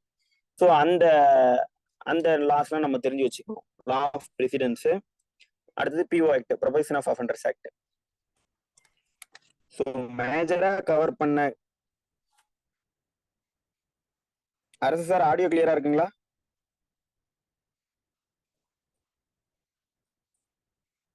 சார் எஸ் சார் கிளியரா இருக்கு sir. Okay sir, thank you. Okay. மேஜரா கவர் பண்ண வேண்டிய ஆக்ட்ஸ் என்னென்ன அப்படின்னு பார்த்தோம்னா CrPC, evidence act, Indian penal code. இதுல பாத்துக்கோங்க, ஏன்னா இதுல எவ்வளவு சிலபஸ் இருக்குன்னா கிட்டத்தட்ட 25 ஆக்ட்ஸ் இருக்கு. நான் சிம்பிளிஃபை பண்ணி ஒரு 10 ஆக்டை மட்டும் வந்து ஃபோக்கஸ் பண்ணுங்க. இதை ஃபோக்கஸ் பண்ணாலே 75 மார்க்குக்கு பாத்தீங்கன்னா கிட்டத்தட்ட ஒரு 65 மார்க்ஸை கவர் பண்ணிடலாம் இந்த சப்ஜெக்ட்ஸை படிச்சாலே. CrPC, evidence, IPC, prevention of money laundering act, NDPS act, domestic violence act. இதுலதான் மேஜரு. மீதி நான் சொன்னதெல்லாம் கம்மியா தான் வரும். என்டிபிஎஸ், டொமஸ்டிக் வைலன்ஸ் லாஸ்டா வச்சுக்கோங்க. அதுக்கு முன்னாடி இருந்ததுலாம் என்னன்னா CrPC, evidence, IPC, prevention of money laundering act நல்லா படிச்சுக்கோங்க. அதுல இருந்து நிறைய கொஸ்டின்ஸ் ரிப்பீட்டடா வரும். இந்த பேப்பருக்கும் நம்ம என்ன பண்ணணும் அப்படின்னா, இது வந்து லா பேப்பர் 2-ஆ 3வது காலம்ல கொடுத்துருக்காங்க டிஜே சிலபஸ்ல, மெயின் சிலபஸ்ல. இந்த பேப்பருக்கும் நம்ம எதை தான் ஃபோக்கஸ் பண்ணணும் அப்படின்னா ஜேர்னல்ஸ் தான். இப்போ மெட்ராஸ் ஹைகோர்ட்டோட இப்போ வந்து மெட்ராஸ் ஹைகோர்ட்டோட ஜட்மெண்ட்ஸும், அடுத்தது வந்துட்டு சுப்ரீம் கோர்ட்டோட ஜட்மெண்ட்ஸும் வந்து கிரிமினல் ஜட்மெண்ட்ஸ்லாம் எந்த ஜேர்னல்ஸ்ல நல்லா சைட் ஆகுதோ அந்த ஜேர்னல்ஸை நல்லா படிங்க. வேற எந்த சோர்சஸ், வெப்சைட், லைவ்லாலாம் இருக்கு. லைவ்லால வந்து டெய்லி வந்து சுப்ரீம் கோர்ட்லயும் மெட்ராஸ் ஹைகோர்ட்லயும் சைட் ஆகிற ஜட்மெண்ட்ஸை ரெகுலரா ஃபாலோ பண்ணுங்க. இதை நம்ம ஃபாலோ பண்ண நம்மளுக்கு நிறைய ரீசெண்ட் அப்டேட்ஸ், இன்டர்பிரிட்டேஷனோட டெப்தா தெரிய ஆரம்பிச்சிடும், பேராக்ஸை தாண்டி. ஸோ அதுதான் டிஜே எக்ஸாம்ல இந்த பேப்பரும் எப்படி இருக்கும்னா வாட் இஸ் வாட்னு இருக்காது, அப்ளிகேஷன் ஓரியன்டா இருக்கும். ஒரு ப்ராப்ளம் ஒரு 6 லைன்ல கொடுத்துட்டு, ஹாஃப் பேஜ்ல கொடுத்துட்டு, இதை எப்படி நீங்க வந்து டீல் பண்ணுவீங்க, அந்த மாதிரி தான் இருக்கும். ஸோ இதுதான் வந்து லா பேப்பர் 2க்கான ஸ்ட்ராட்டஜி. லா பேப்பர் 2ல வந்து என்ன, லா பேப்பர் 2, லா பேப்பர் 1 எப்படி பேட்டர்ன் என்னன்னா 5 5 மார்க், 5 10 மார்க். 5 5 மார்க் 25 மார்க் எழுதணும்னா, 5 10 மார்க் எழுதணும்னா 50 மார்க். ஸோ 50 + 20 25 75 மார்க் ஆச்சு. இவ்வளவுதான் சிம்பிளா. இந்த 5 மார்க் 10 மார்க் இது கேட்கறதுக்குலாம் நீங்க வந்து எவ்வளவு நிறைய எழுதணுமா அப்படின்னா இல்ல, ரொம்ப ரொம்ப லிமிடெட் பேஜஸ் தான் கொடுத்துருப்பாங்க. அந்த பேஜஸ்க்குள்ள நம்ம எழுதிட்டோம்னாலே போதும். ரொம்ப நிறைய எழுதுற மாதிரி அவங்க எக்ஸ்பெக்ட் பண்றது இல்லை. கண்டென்ட்டா எழுதணும், கிளியரா எழுதணும், அவ்வளவுதான். பேஜஸ் எல்லாம் முக்கியம் கிடையாது. அதனால பேஜஸ் பத்தி நம்ம யாருமே டைம் இருக்குமா அப்படின்லாம் கவலைப்பட தேவையில்ல. ரொம்ப ரொம்ப கம்மியான 5 10 மார்க், 5 5 5 மார்க், 3 மணி நேரம் 75 மார்க் அப்படின்னும் போது சூப்பரா நம்ம எழுதிட முடியும். ஆனா என்ன தேவைன்னா நம்ம கிட்ட கண்டென்ட் தான் வேணும். கண்டென்ட் எங்க இருக்கு? நிறைய அப்டேட்ஸ் நம்ம அப்டேட் ஆகிக்கிட்டே இருக்கணும், ஜேர்னல்ஸ் படிச்சுக்கிட்டே இருக்கணும். இது வரைக்கும் ஜேர்னல்ஸ் யாரும் படிக்காதவங்க கூட இதுதான் படிக்கணுமா, இவ்வளவு நாள் படிக்காம கவலைப்பட தேவையில்லை. இனிமேல் வரக்கூடிய ஜேர்னல்ஸ், இனிமேல் வந்து வரக்கூடிய ஜேர்னல்ஸை ரெகுலரா ஃபாலோ பண்ணுங்க, ஜட்மெண்ட்ஸை நிறைய படிங்க. நம்ம டிஜேல கண்டிப்பா ஈஸியா வந்துட்டு இந்த 2 பேப்பர்லயுமே, இந்த 3 பேப்பர்லயுமே நான் சொன்ன ஸ்ட்ராட்டஜி வச்சு ஈஸியா வந்து கிளியர் பண்ண முடியும். இது லா பேப்பர் 2. ஸோ இதுக்கு நான் வந்து சோர்சஸும் என்னென்ன அப்படின்னு சொல்லிட்டேன். டிரான்ஸ்லேஷன் எஸ்ஐ பேப்பருக்கு என்னென்ன சோர்சஸ்ன்னு சொல்லிட்டேன். அடுத்தது content can be written with heading, underline it. No, heading போடலாம், அண்டர்லைன். ஆனா உங்களோட பேப்பரை ஹைலைட் பண்ற மாதிரியான விஷயங்கள் எல்லாமே எதுவுமே வந்து உங்க பேப்பர்ல இருக்கக்கூடாது. எல்லாருமே ஃபர்ஸ்ட் நம்ம என்ன பண்ணணும்னா, பிஃபோர் ஆஸ்கிங், யாருமே நான் யாரும் ஏதோ சொல்றேன் குறையா நினைச்சுக்காதீங்க. Every question, each and every கொஸ்டினுக்கு நோட்டிபிகேஷன்ல ஆன்சர் இருக்கு. நோட்டிபிகேஷன்ல ஃபர்ஸ்ட் பேஜ்ல டாப்ல இருந்து எண்ட் ஆஃப் த பேஜ் வந்து நீங்க டிஸ்ட்ரிக்ட் ஜட்ஜ் எக்ஸாம் ப்ரிப்பேர் பண்ணீங்கன்னா உங்களோட ஃபர்ஸ்ட் வேலை என்னன்னா, ஃபர்ஸ்ட் பேஜோட டாப்ல இருந்து எண்ட் ஆஃப் த பேஜ்ல வந்து லாஸ்ட் வேர்டு வரைக்கும் டிட்டோவா படிங்க. என்னென்ன லாங்குவேஜ்ல எழுதலாம், என்னென்ன பென் யூஸ் பண்ணலாம், ஓகேங்களா? அதுல அண்டர்லைன் பண்ணலாமா பண்ணக்கூடாதா, ஏதாவது ஸ்பெசிஃபிக்கா ஏதாவது வந்துட்டு வேற ஏதாவது கலரா பென் யூஸ் பண்ணலாமா, பென்சில் யூஸ் பண்ணலாமா, இது எல்லாத்துக்குமே ஆன்சர் வந்துட்டு உங்களோட கொஸ்டின் பேப்பர், உங்களோட நோட்டிபிகேஷன்ல இருக்கும். ப்ரீவியஸ் இயர் கொஸ்டின் பேப்பரோட இன்ஸ்ட்ரக்ஷன்ஸ்ல இருக்கும். நீங்க அதை ஃபாலோ பண்ண ஆரம்பிச்சீங்கனாலே உங்களுக்கு பேசிக்கா என்னென்ன தெரியணும் ஒரு எக்ஸாம் பத்தி அப்படின்ற ஐடியாலஜி எல்லாமே உங்களுக்கு ஃபுல்லா தெரிய ஆரம்பிச்சிடும். ஸோ வந்து நம்ம அந்த இதெல்லாம் நம்ம கவலைப்பட தேவையில்ல. நான் வந்து ப்ரிப்பரேஷன் ஸ்ட்ராட்டஜி நான் சொல்லிடுறேன். நீங்க பேசிக்கா தெரிய வேண்டிய விஷயங்கள் எல்லாமே நோட்டிபிகேஷன்ல இருக்கு. தமிழ் அண்ட் இங்கிலீஷ்ல ரெண்டுமே எக்ஸாம் எழுதலாம். அடுத்தது பாத்தீங்கன்னா அண்டர்லைன் பண்றது, மார்க் பண்றது, அந்த மாதிரி எதுவுமே நம்ம காட்டக்கூடாது. காட்டணும் அப்படின்னா வந்து நம்ம பேப்பரை வந்து இன்வாலிட் பண்றதுக்கான சான்சஸ் இருக்கு. அதே மாதிரி நான் வந்து சைட்டேஷன்ஸ் படிங்க படிங்க படிங்கன்னு சொல்றதுனால எல்லா சைட்டேஷன்ஸோட நேமை மனப்பாடம் பண்ணி வச்சு எல்லா சைட்டேஷன்லயும் வந்து இயர் போட்டு 2021 to law weekly page number 35 இந்த மாதிரி வந்துட்டு சைட்டேஷன்ஸையும் சேர்த்து எழுதணுமானா தேவையில்லை. Name of the case laws தேவையானா தேவையில்லை. நேம் ஆஃப் த கேஸும் சைட்டேஷனும் தேவையில்லை. ஆனா பட் அந்த கேஸ்ல என்ன டிசைட் ஆயிருக்கு, அதுல சொல்லியிருக்கக்கூடிய ரீசனிங் ஆஃப் ஜட்ஜ்மெண்ட் என்ன, அந்த மாதிரியான விஷயங்கள் எழுதினாலே போதுமே தவிர நேம் ஆஃப் த கேஸ் லாஸும் இம்பார்ட்டன்ட் கிடையவே கிடையாது எக்ஸாமை பொறுத்த வரைக்கும். நான் எதுக்காக கேஸ் லாஸ் படிங்கன்றேன்னா அந்த அதுல இருக்கக்கூடிய என்ன ஒரு டைன்குலேஷனை பத்தி ஒரு செட்டில்டு பொசிஷனை வந்து திரும்ப ரீட்ரேட் பண்றாங்கன்னா அது என்ன செட்டில்டு பொசிஷன் அப்படின்னு நம்ம டைன்குலேஷனை பத்தி தெரிஞ்சுக்கணுமே ஒழிய அது என்ன கேஸ்லால சொல்லியிருக்காங்கன்ற விஷயத்த நம்ம ஞாபகம் வச்சிருக்கணுன்ற அவசியம் இல்லை. இன்கேஸ் ஞாபகம் இருந்துச்சுன்னா எழுதலாம். ஏன்னா நம்ம எந்த பேப்பர் ஆகட்டும், ஜட்ஜ்மெண்ட் ரைட்டிங் பேப்பர் ஆகட்டும், இல்ல லா பேப்பர் 1 and 2 ஆகட்டும், எந்த பேப்பர்லயுமே என்ன பண்ண முடியாது அப்படின்னா லா பேப்பர் 1, லா பேப்பர் 2, லா பேப்பர் 3 என்ன நம்ம வந்து பண்ண முடியாது அப்படின்னா, இப்ப நம்ம வந்துட்டு ஒரு கேஸ்ல இருக்கு, வடிவேலு தேவர்னு ஒரு கேஸ் தெரியுது அப்படின்னா மியர் வடிவேலு தேவர் அப்படின்னு எழுதணும்னா அது வந்து அவங்களுக்கு ஒரு பேட் இம்ப்ரெஷனை கிரியேட் பண்ணும். என்ன எழுதணும்னா வடிவேலு தேவர் வெர்சஸ் என்ன ஸ்டேட் ஆஃப் மெட்ராஸ் அப்படின்னு ஃபுல் காஸ்டேட்டில் எழுதணும். ஆஃப் காஸ்டில் எழுதுறது, இன்கம்ப்ளீட்டா காஸ்டேட்டில் எழுதுறது, இன்கம்ப்ளீட்டா சைட்டேஷன் போடுறது, இதெல்லாம் பண்ணோம் அப்படின்னா உங்களோட பேப்பரை வந்துட்டு மார்க்கை ரெடியூஸ் பண்றதுக்கான சான்சஸ் அதிகம். ஏன்னா அது இன்ஸ்ட்ரக்ஷன்ஸ்லேயே நான் சொல்றது எல்லாம் கொடுத்துருப்பாங்க. ப்ரீவியஸ் இயர் கொஸ்டின் பேப்பர் எடுத்து ஒரு டைம் நீங்க ரெஃபர் பண்ணி பாருங்க. என்ன வெப்சைட்னு சொல்லிட்டேன். ஹைகோர்ட் ரெக்ரூட்மெண்ட்ன்ற வெப்சைட்ல previous year DJ question papers எல்லாமே இருக்கு, ப்ரிலிம்ஸ் அண்ட் மெயின்ஸ். ஸோ இப்போ நம்ம லா paper 1 translation and essay writing paper, law paper 2 இதுக்கான ஸ்ட்ராட்டஜியை வந்து நம்ம வந்துட்டு பார்த்துட்டோம். அடுத்து நம்ம ஜட்ஜ்மெண்ட் ரைட்டிங் பேப்பர் எந்த பேட்டர்ன்ல இருக்கு, நம்ம என்ன ஸ்ட்ராட்டஜியோட அதை அப்ரோச் பண்ணலாம் அப்படின்றத நம்ம பார்த்துருவோம். ஜட்ஜ்மெண்ட் ரைட்டிங் பேப்பரை பொறுத்த வரைக்கும் என்ன கேட்கறாங்க அப்படின்னு ஃபர்ஸ்ட் சொல்லிடுறேன். டிஜே எக்ஸாம் பொறுத்த வரைக்கும், சிவில் ஜட்ஜை பொறுத்த வரைக்கும் ஜட்ஜ்மெண்ட் ரைட்டிங் 2 பேப்பரா இருக்கும். 100 மார்க் 2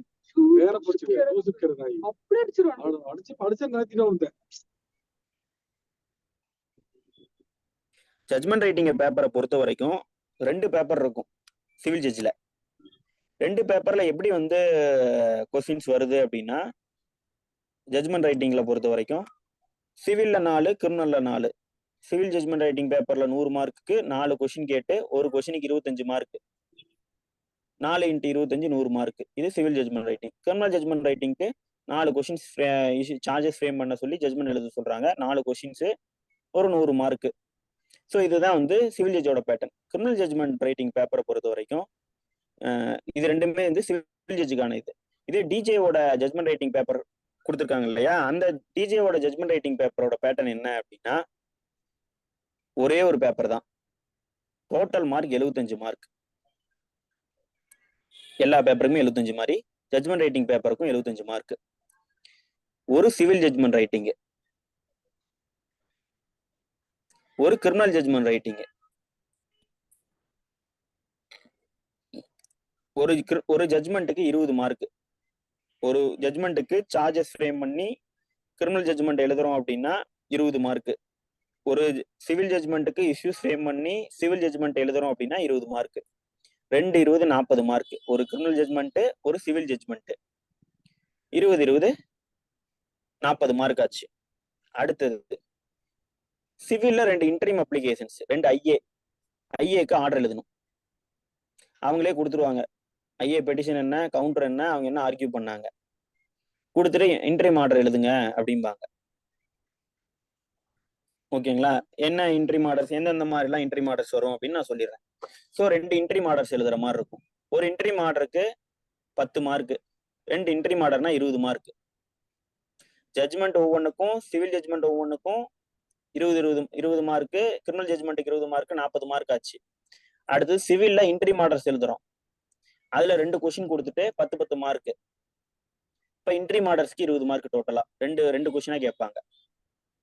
அடுத்தது இன்ட்ரி மாடர்ஸ்க்கு அடுத்தது சிவில் என்ட்ரி மாடர்ஸ் மாதிரியே வந்து கிரிமினல்ல மிஸ்லேனியஸ் பெட்டிஷன்ஸ்க்கு எப்படி ஆர்டர் எழுதணும்,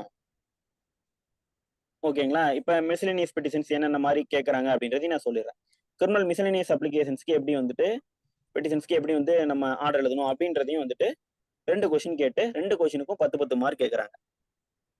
ஸோ இன்ட்ரி மாடர்ஸ் எழுதவும் நம்ம வந்துட்டு மியர் வந்து சிவில் ஜட்ஜ்மெண்ட் கிரிமினல் ஜட்ஜ்மெண்ட் எழுத கத்துக்கிறத தாண்டி டிஸ்ட்ரிக்ட் ஜட்ஜ் எக்ஸாம் பேப்பர்ல ஜட்ஜ்மெண்ட் ரைட்டிங் பேப்பரை பொறுத்த வரைக்கும் இன்ட்ரி மாடர்ஸ் ஐஏல எப்படி ஆர்டர் எழுதணும் அப்படின்றதையும் கத்துக்கணும். ஸோ இந்த பேப்பருக்கு நம்ம எப்படி வந்து நம்ம ரெடி ஆகணும் அப்படின்னா, ஃபர்ஸ்ட் சோர்ஸ் என்னன்னா ட்ரையல் கோர்ட்டோட ஜட்ஜ்மெண்ட்ஸ், ட்ரையல் கோர்ட்டோட இன்ட்ரி மாடர்ஸ், ட்ரையல் கோர்ட்ல கிரிமினல் மிஸ்லேனியஸ் அப்ளிகேஷன்ஸ்க்கு போடுற ஆர்டர்ஸ். மேபி 7.5 மார்க்ஸ் கொடுக்கலாம். சம்டைம்ஸ் வந்து 10 மார்க் கொஸ்டினும் இந்த 2019 ஆர் சம்திங் அப்படின்னு கேட்டிருக்காங்க. 7.5 மார்க்கும் கொடுக்கலாம். ஒரு சிவில் இன்ட்ரி மாடருக்கு 10 மார்க்கு, இன்னொரு சிவில் இன்ட்ரி மாடர்ஸ்க்கு 7.5 அந்த மாதிரி கொடுத்துட்டு 7.5 மார்க்கும் கொடுக்கலாம். So 2 entry matters 2 criminal miscellaneous அப்ளிகேஷன்ஸ்க்கு ரெண்டு கொடுத்துட்றாங்க. ஒரு சிவில் ஜட்ஜ்மெண்ட் ஒரு கிரிமினல் ஜட்ஜ்மெண்ட். இதுதான் வந்துட்டு டிஜேவோட வந்துட்டு பேட்டர்ன். இது வந்து கிரிமினல் ஜட்ஜ்மெண்ட் ரைட்டிங் பேப்பருக்கான பேட்டர்ன் இது. ஸோ இதுல வந்து எதுக்கெல்லாம் வந்து மார்க்கை வந்து அலோகேட் பண்றாங்க, எதுக்கெல்லாம் ஃபோக்கஸ் பண்றாங்க அப்படின்னா, appreciation of evidence and facts. நான் சொல்லிட்டேன் ட்ரையல் கோர்ட் ஜட்ஜ்மெண்ட் வச்சுதான் இதோட சோர்ஸ்னு சொல்லிட்டேன். ட்ரையல் கோர்ட் ஜட்ஜ்மெண்ட் வச்சுதான் இதோட சோர்ஸ்னு சொல்லிட்டேன். ட்ரையல் கோர்ட் ஜட்ஜ்மெண்ட் இருக்கிற மாதிரியே டிட்டோவா எழுதணுமானா இல்ல, அதுல இருக்கக்கூடிய காஸ்ட் ஐட்டிலோ இல்ல எவிடன்ஸை வந்து திரும்ப எடுத்து எழுதுறதோ, அந்த மாதிரிலாம் நம்ம ஃபேக்ட்ஸை திரும்ப எழுதுறதோ, பிளைண்ட்ல என்ன இருக்கு ரிட்டர்ன் ஸ்டேட்மெண்ட்ல என்ன இருக்கு அப்படின்லாம் திரும்ப எடுத்து எழுத தேவையில்ல. எதுக்கு மார்க் போடுறாங்க அப்படின்னா, ஸ்ட்ரெயிட்டா நம்ம இஷ்யூஸ் ஃப்ரேம் பண்ணிட்டு இஷ்யூஸ்க்காக ஆன்சர் பண்ண போயிடலாம். சிவில் ஜட்ஜ்மெண்ட்டை பொறுத்த வரைக்கும். கிரிமினல் ஜட்ஜ்மெண்ட்லயும் ஸ்ட்ரெயிட்டா சார்ஜ் ஃப்ரேம் பண்ணிட்டு பாயிண்ட் ஃபார் டிட்டர்மினேஷன் எழுதிட்டு அந்த பாயிண்ட்ஸுக்கு நம்ம வந்து ஆன்சர் பண்ண ஆரம்பிச்சிடலாம். ஸோ இதுதான் வந்துட்டு ஜட்ஜ்மெண்ட் ரைட்டிங்க்கு. ஸோ இதுல எதுக்கான மார்க்ஸ் கொடுக்குறாங்க அப்படின்னு நான் சொல்லிடுறேன். அப்ரிசியேஷன் ஆஃப் எவிடன்ஸ் அண்ட் ஃபேக்ட்ஸுக்கும், application of law on the ஃபேக்ட்ஸுக்கும், ஃபேக்டோட எப்படி வந்து நம்ம லாவை அப்ளை பண்றோம், இதுக்கு ரிலேட்டட் லாஸை எப்படி அப்ளை பண்றோம், எவிடன்ஸை எப்படி அப்ரிஷியேட் பண்றோம். ஒரு எவிடன்ஸ் கொடுத்துருக்காங்க, ஒரு டாக்குமெண்ட் இருக்கு, அதோட எவிடன்சரி வேல்யூ என்ன, அதை கரெக்டா ப்ரூஃபா இருக்கா இல்லையா, ஒரு உயில் இருக்கு, உயிலை எப்படி ப்ரூவ் பண்ணணும், உயிலோட விட்னஸ் எல்லாம் விசாரிச்சிருக்காங்களா இல்லையா, விசாரிச்சிருக்காங்கன்னா அவங்க எந்த மாதிரி சாட்சி சொல்லியிருக்காங்க, இந்த மாதிரி வந்துட்டு ஒரு பேசிக்கா எவிடன்ஸை எப்படி அப்ரிஷியேட் பண்ணணும், லாவை எப்படி ஃபேக்ட்ஸோட அப்ளை பண்ணணும், அடுத்தது ரீசனிங் எப்படி கொடுக்குறோம், நம்ம ஒரு கன்க்ளூஷனுக்கு வருவோம், அந்த கன்க்ளூஷனுக்கு வரதுக்கான ரீசனிங் எப்படி கொடுக்குறோன்றது தான் மார்க்கே தவிர, நம்ம வந்து சூட்டை வந்து டிகிரி பண்றோமா டிஸ்மிஸ் பண்றோமா, இல்ல வந்து ஒரு கேஸ்ல வந்து அக்யூட்டல் கொடுக்குறோமா கன்விக்ஷன் கொடுக்குறோமா அப்படின்றதெல்லாம் இம்பார்ட்டன்ட் கிடையாது. எது மட்டும்தான் இம்பார்ட்டன்ட்னா நம்ம எழுதக்கூடிய ரீசனிங்ஸ் மட்டும்தான் இம்பார்ட்டன்ட்.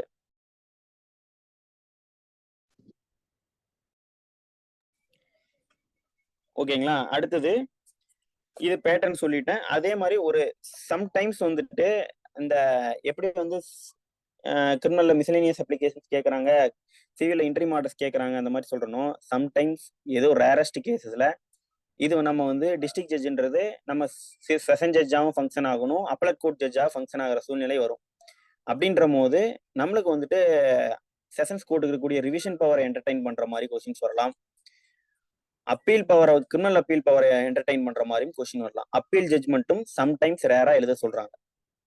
ஸோ அதுக்கும் நம்ம வந்து அப்பீல் ஜட்ஜ்மெண்ட்ஸ் எப்படி எழுதணும் அப்படின்றதையும் நம்ம வந்து கத்துக்கிட்ட வேண்டிய சூழ்நிலைகள் இருக்கு. இது வந்துட்டு ஜட்ஜ்மெண்ட் ரைட்டிங் பேப்பருக்கு. இதுக்கு நம்ம என்னென்ன சோர்சஸ்லாம் நான் யூஸ் பண்ணணும் அப்படின்னு சொல்லிடுறேன். அதை நீங்க ஃபாலோ பண்ணிக்கோங்க. முன்னையே சொன்ன மாதிரி கரண்ட் தமிழ்நாடு கேசஸ் வந்து ஃபாலோ பண்ணுங்க. இல்லை உங்களுக்கு பிடிச்ச லா ஜேர்னல்ஸ் எதை வேணாலும் ஆல்ரெடி ஃபாலோ பண்ணிக்கிட்டு இருந்தீங்க, லா வீக்லி ஃபாலோ பண்றீங்க அப்படின்னா அதே ஃபாலோ பண்ணுங்க. கரண்ட் தமிழ்நாடு கேசஸ் ஃபாலோ பண்ணலாம், லா வீக்லி ஃபாலோ பண்ணலாம். உங்களுக்கு என்ன பிடிச்சிருக்கோ ஃபாலோ பண்ணுங்க. நான் பேசிக்கா வந்து என்னோட இது கரண்ட் தமிழ்நாடு கேசஸ் நல்லா இருக்கு. அடுத்தது லைவ்ல வந்து நிறைய நம்ம ரீசெண்ட் அப்டேட்ஸ் தெரிஞ்சுக்கலாம். கரண்ட் தமிழ்நாடு கேஸ் மீன் சிடிசி ஜேர்னல். அடுத்தது எம்எல்ஜே மெட்ராஸ் லா ஜேர்னல், எம்எல்ஜே கிரிமினல் ஜேர்னல் இருக்கு, அந்த ஜேர்னலை நீங்க ஃபாலோ பண்ணலாம். இதெல்லாம் நீங்க ஃபாலோ பண்ணிக்கோங்க. இது மட்டும் இல்லாம தமிழ்நாடு ஸ்டேட் ஜுடிஷியல் அகாடமியோட வெப்சைட் இருக்கு, TNSJA, தமிழ்நாடு ஸ்டேட் ஜுடிஷியல் அகாடமியோட வெப்சைட்டு TNSJA அப்படின்னு போட்டீங்கனாலோ கூகுள் போயிட்டு, இல்லைன்னா தமிழ்நாடு ஸ்டேட் ஜுடிஷியல் அகாடமி அப்படின்னு போட்டீங்கனாலோ அந்த வெப்சைட்டுக்கு போகும். அந்த வெப்சைட்ஸுக்கு போனீங்கன்னா உங்களுக்கு வந்து நிறைய வந்து ஜட்ஜ்மெண்ட்ஸ் எல்லாம் வந்து ஜட்ஜ்மெண்ட்னு ஒரு காலம் இருக்கும். அடுத்தது மந்த்லி வந்துட்டு ஒரு மேகசின் மாதிரி விடுவாங்க, இம்பார்ட்டன்ட் ஜட்ஜ்மெண்ட்ஸ்ன்னு சொல்லிட்டு, அந்த மேகசின் இருக்கும். ப்ளஸ் வந்து நிறைய ப்ரெசென்ட்ல இருக்கக்கூடிய ட்ரையல் கோர்ட் ஜட்ஜஸும், ப்ரெசென்ட்ல இருக்கக்கூடிய மெட்ராஸ் ஹைகோர்ட் ஜட்ஜஸும், இல்லை வந்து சம்டைம்ஸ் சுப்ரீம் கோர்ட் ஜட்ஜஸ் கூட அதுல நிறைய ஆர்டிகல்ஸ் வந்து எழுதியிருப்பாங்க. அதெல்லாம் அந்த வெப்சைட்ல ஆர்டிகல்ஸ்ன்ற காலம்ல இருக்கும். அடுத்தது வந்து ரொம்ப காம்ப்ளிகேட்டட் கொஸ்டின் ஆஃப் லாஸ்லாம் பார்த்தீங்கன்னா ஃப்ரீக்வெண்ட்லி ஆஸ்க்டு கொஸ்டின்ஸ்னு ஒரு காலம் இருக்கும், அந்த காலம் இருக்கும். ஸோ இந்த கொஸ்டின்ஸ் இந்த வெப்சைட்ல இருந்தும் நம்ம ஃபாலோ பண்ணனா வந்துட்டு நிறைய நம்ம முக்கியமான நம்ம கிரிமினல் அப்பீல் ஜட்ஜ்மெண்ட்ஸும் இல்லை சிவில் அப்பீல் ஜட்ஜ்மெண்ட்ஸ் நிறையவும் பார்த்தீங்கன்னா லேண்ட்மார்க் ஜட்ஜ்மெண்ட்ஸ் எல்லாமே அதில் நம்ம வந்துட்டு ஃபாலோ பண்ணிக்க முடியும். அந்த வெப்சைட்டையும் வந்து ஃபாலோ பண்ணுங்க, ரொம்ப யூஸ்ஃபுல்லாக இருக்கும். தமிழ்நாடு ஸ்டேட் ஜுடிஷியல் அகாடமியோட வெப்சைட்டு. இது வந்து மற்ற பேப்பர்ஸ்க்கும் யூஸ் ஆகும் கண்டிப்பாக. அதில் இருக்கக்கூடிய ஆர்டிகல்ஸ்லாம் வந்து நம்ம படித்தோம்னா நம்மளுக்கு எல்லா பேப்பருக்குமே, law paper 1, law paper 2, plus வந்துட்டு ஜட்மெண்ட் ரைட்டிங் பேப்பர், இந்த எல்லா பேப்பருக்குமே தமிழ்நாடு ஸ்டேட் ஜுடிஷியல் அகாடமியோட தமிழரசன் சார் வந்து குரூப் இதில் சேட் பாக்ஸில் போட்டிருக்காரு, அதை ஃபாலோ பண்ணிக்கோங்க. அந்த வெப்சைட் தான். Thank you sir. ஸோ இந்த தமிழ்நாடு ஸ்டேட் ஜுடிஷியல் அகாடமியோட வெப்சைட்டை வந்து நீங்கள் ரெகுலராக ஃபாலோ பண்ணீங்கன்னா பேப்பர் 4 வந்து நம்மளுக்கு வந்து ரொம்ப ரொம்ப ஈஸியாக கிளியர் பண்ணுறதுக்கான சான்சஸ் இருக்கு. நான் சொன்ன மற்ற ஜேர்னல்ஸையும் ஃபாலோ பண்ணும், லைவ் லாஸையும் ஃபாலோ பண்ணும். இது வந்து டிஸ்ட்ரிக்ட் ஜட்ஜ் எக்ஸாமோட மெயின்ஸ்க்கான ஸ்ட்ராட்டஜி. ஒன்ஸ் இப்போ நம்ம வந்து மெயின்ஸ் கிளியர் பண்ணிடுறோம் அப்படின்னா, எத்தனை பேர் 50 வேக்கன்ட் வருது அப்படின்னா 500 பேர் மெயின்ஸ்க்கு எடுக்கிறாங்க அப்படின்னா, அதுக்கடுத்து வைவாக்கு எத்தனை பேர் எடுப்பாங்க அப்படின்னா 50 பேர் இருக்காங்கன்னா 100 பேரை வைவாக்கு அனுப்பலாம். இஃப் அவங்க என்ன குவாலிஃபை இருக்கணும் அப்படின்னா மேபி ஒர்க் ஆகும் சார். இது சின்ன சின்ன இஷ்யூஸ் தான் இருக்கும், வெப்சைட் ஒர்க் ஆகும் கண்டிப்பா. இப்போ ஏன்னா லாஸ்ட் வீக் கூட நான் யூஸ் பண்ணேன், ஒர்க் ஆகும், அதை சரி பண்ணிடுவாங்க.